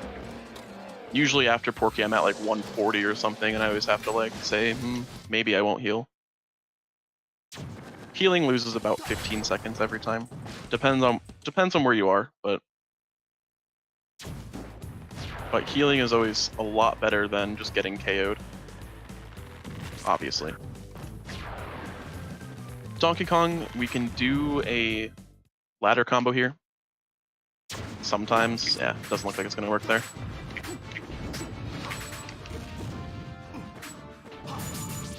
Sometimes you can just KO him off the top, but not that time. So we're gonna be back here later, this whole purple room, because that's where Taboo is.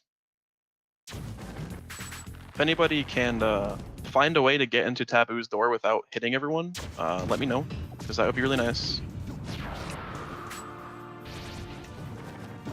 It's a theoretical skip that we have literally no leads on because it doesn't seem possible, but it's one of those things that you want but probably will never get.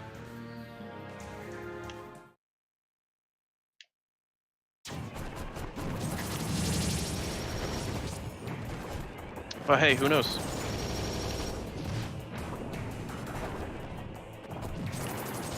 Pikachu's going to be similar to Kirby in that we're going to down smash, but Pikachu's AI is a bit different sometimes. So yeah, like that. Did a get up attack. Ooh, let's not die. How did I die? Huh. I was definitely falling when I got KO'd. That's strange. Alright, so DDD's really bad. But luckily we can get Meta Knight back right after this. Alright. That was interesting. Usually don't die to that, but I mean, I was at a high percent, so it's not like it doesn't make sense. It just makes a little bit of sense. So DDD's slow, and also is bad at killing, so we don't use him. But luckily there's a station over here to heal at, or to get her character back, so it's okay. Not all is lost.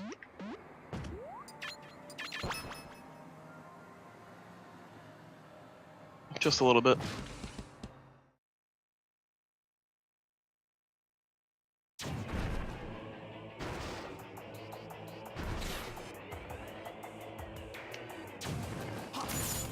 So we get these switches again.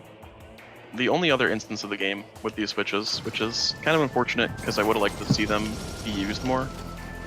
But we only get these and the ones in Bomb 2.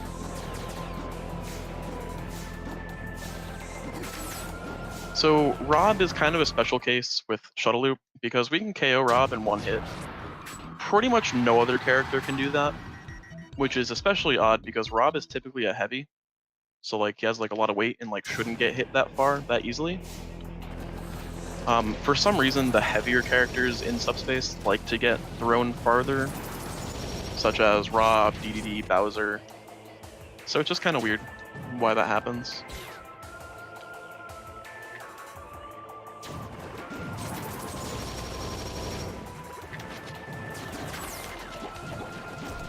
Hit that switch through the floor. Pretty much every character can do that. And then fight Ridley. Ridley's AI is significantly better than it was in Research 2. Generally, he's going to start with the same move, which is that one, and then we should be able to KO him before the next one. But going to be extra nice and do the other really good move, so that fight's always a lot more consistent than it is in Research 2. For some reason, I don't know why.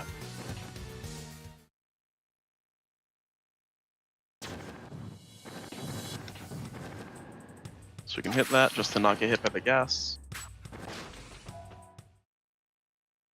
And now we're back to the exact same fire hallway that it was in the Path of the Ruins. This is identical. And that Mega Mushroom really was not a help.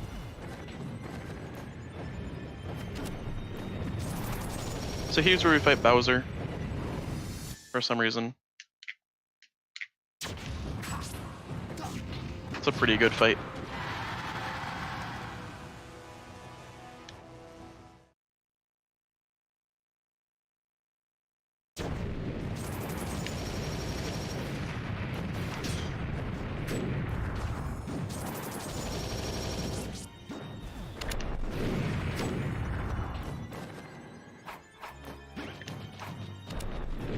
Alright, from Path of the Ruins to Battlefield Fortress, we have the minecarts again.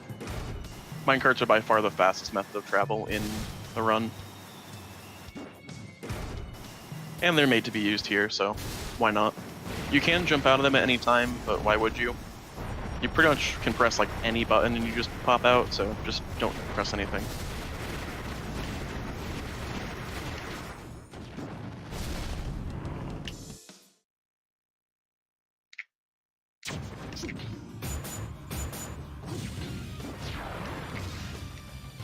Always watch out for the stars after DDD does that. But yeah, like I said, gets KO'd really easily.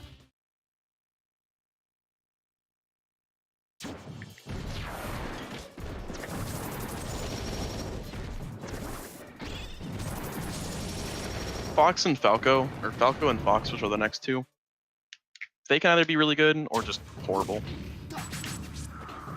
But that was a good fight. Forward air can also be used to safely KO off the side. So that room you can heal in. I don't really think I need to right now. I'm only at 50.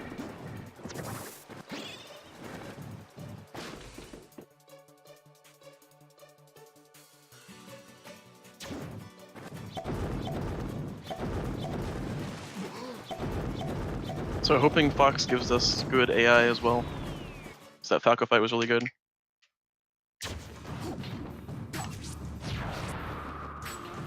Alright, both really good fights there.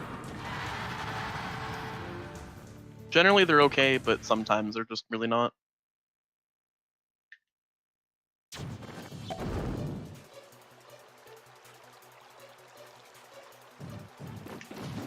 Mash jump there right after that cannon, because if you don't, you just hit the ground. You have like a couple frames to jump.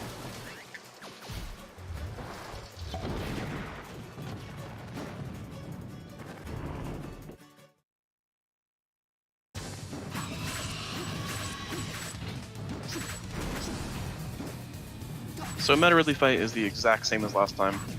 AI is just as different. A couple moves we actually haven't seen from Ridley yet, or Meta Ridley. And we might not. Well, there's one. Again, I'm gonna get KO'd to that. But that's okay. Hey look, it's a CD. CDs actually waste time in the run, because when you reset, or when you exit subspace, you get a prompt that's like, you got X CD.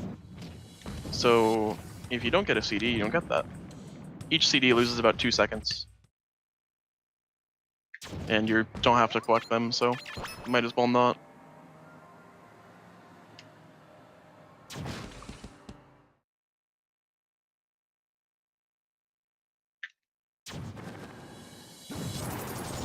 Mario's next. Zaya is both weird and the stage is very odd.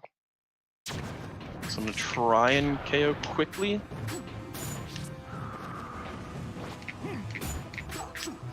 There we go. If you get a dash attack, you basically finish the fight. Unless they're at like a really high %.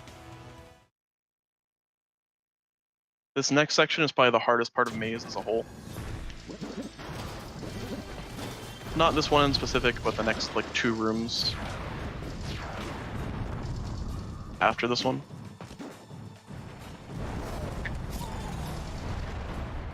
Just because there's a lot of enemies that can just rack up damage like nothing.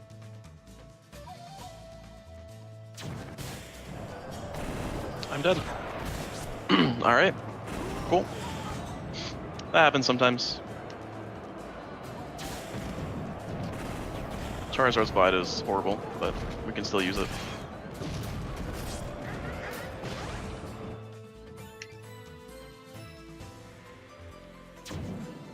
Typically I don't KO these, but kind of have to now just because I'm playing as Charizard.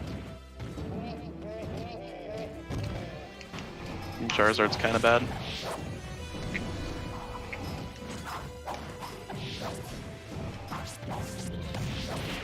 Come on.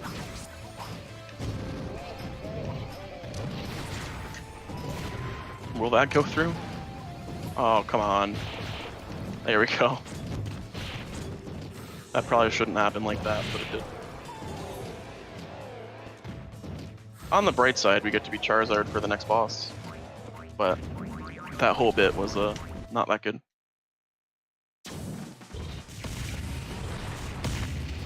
Does make Gallium faster though.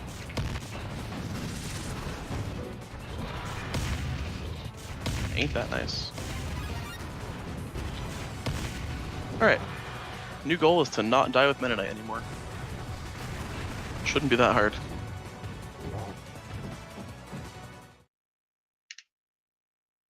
I need to go in here anyways, so it's not that bad. Because we're going to warp back here again twice.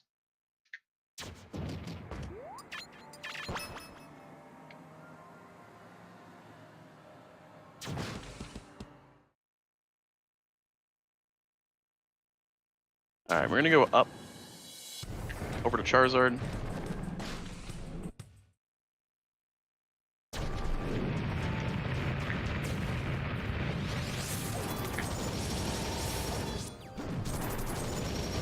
Charizard's like the third one that kind of just gets KO'd kind of easily.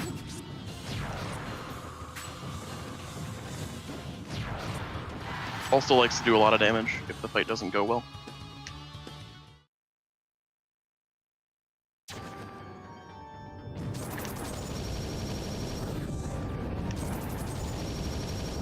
So similar to the Ruins, we can get through that cycle a little bit faster. It's not the same cycle, but it's a similar concept, at least.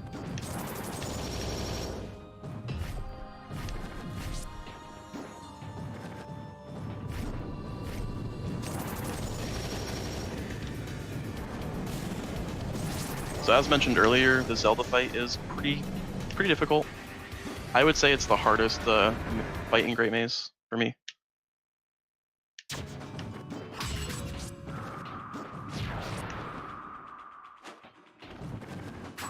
But that was pretty okay. Sometimes she just throws out a bunch of moves and nothing ever works, but we'll take that.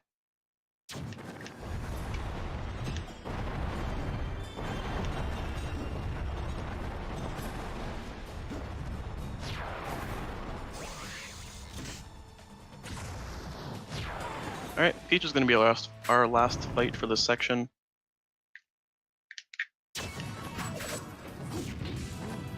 Peach often does not go well, but if you hit her fast enough, she won't have time to put out a move. So we're going to save Warp again, effectively.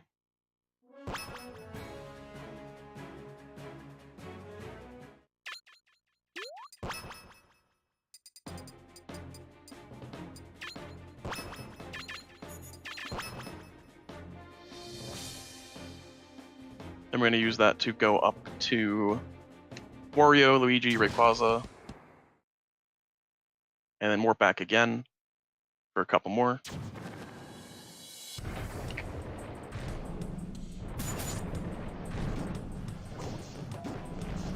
Another thing to note, every time you reset the game after the first time, the Primids get new eyes, which is pretty interesting. There's a lot of types. I think there's over 10 different variations, but I think like from what I've seen, the first one's always like the big eye, like the big single eye like they have now.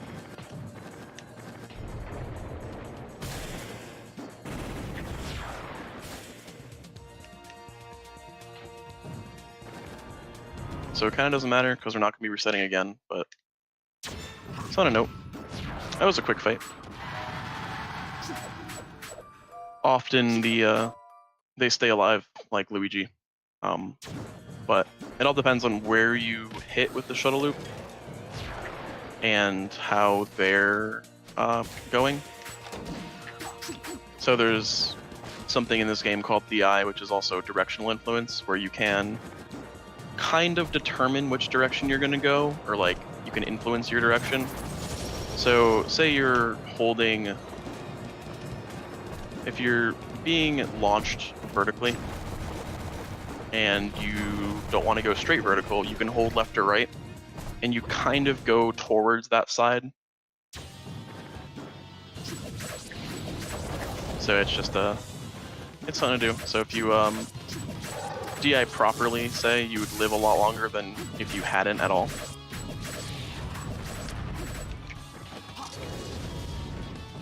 Rayquaza is really annoying, again. Same as before.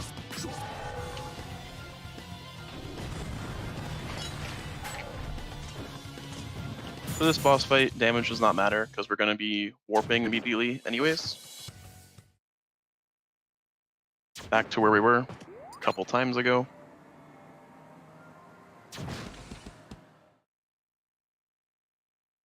Then we're going to go up and visit Lucas. and then finish up Great Maze, pretty much. Lucas is very similar to Ness in that they both really can't like recover that well. So if I was to get him off stage and then just wait for him to do the PK Thunder, it wouldn't be good because the AI kind of doesn't know what they're doing sometimes. But no issue.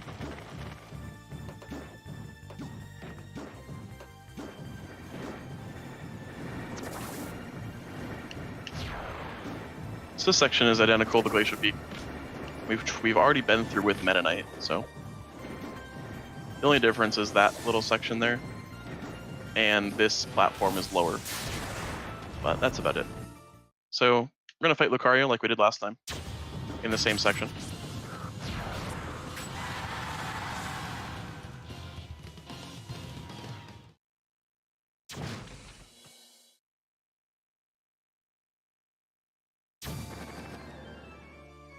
Then fight the Ice Climbers, who we have not had a chance to see yet. Ice Climbers are 2 fighters in 1. All you have to do is KO the lead one, which is the one with CPU over it, which is often harder to do. Because sometimes you have the non-lead one just trying to hit you. There we go. Alright, now we have the final 4 fights, I believe.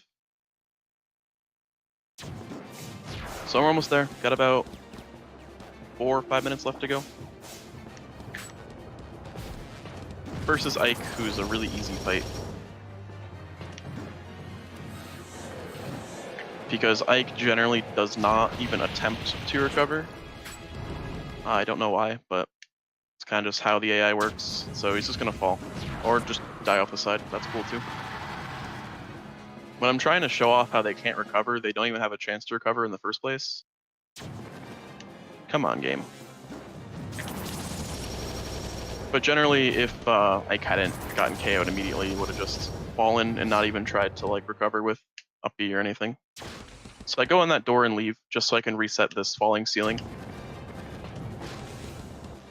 Otherwise, I would have to wait a bit, hit a button, and then move on. That broke my shield. Coming. Alright, moving to the top. Back to Battlefield Fortress again. Just lots of tornadoes here. And we can use Infinite Dimensional Cape. Might as well.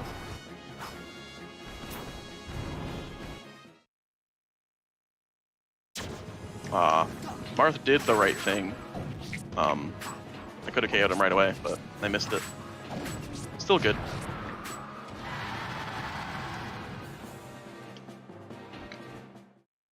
That's like the only place where I'm good at using Infinite Dimensional Cape. Because I try it other places in like right before Olimar and it just doesn't work. There's like 3 places where it can be used, which was that one, right before Olimar, through the bombs in Wilds 1, and then in Glacial Peak just to mess around. So that's the last of the fights. Next we're going to go into Taboo and wrap up the run.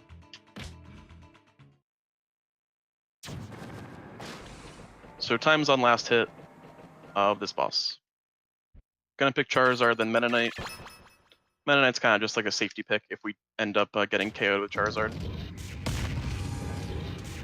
So Taboo has a bunch of moves that are just terrible. But so far it's been doing pretty well. Generally you just want him to stay in one place as long as possible. And not do the off waves move. And time. Alright. That was pretty okay. My goal was a 2:05, so I got that. My PB is about 1.5 minutes faster, which honestly, that could have been better because the beginning was a little rough because I missed a bunch of stuff, but still okay. I'm still definitely happy with the time. It's a good run, good time. So yeah, 2:04 in game time. Generally, the in-game time for this game is very close to the actual like RTA time, with a couple exceptions. When I reset in Maze twice, that removes about 8 seconds from the RTA in-game time difference. So for example, if I had like a 2:04:02, it would treat the in-game time as a 2:03, but that's just because you reset and lose a bit of time on in-game time. So that's it for me. I believe I'm done. I can turn it over. If you enjoyed this run, I highly recommend you check out other runs, other runners. You can follow me on Twitch. I run this fairly often, along with other things, but this is my primary game, and it's definitely my favorite run overall. So thanks for watching. Thanks for enjoying, and enjoy the rest of the marathon. Cool. Thank you so much, Scott, for that awesome Brawl run to open the marathon. Stay tuned.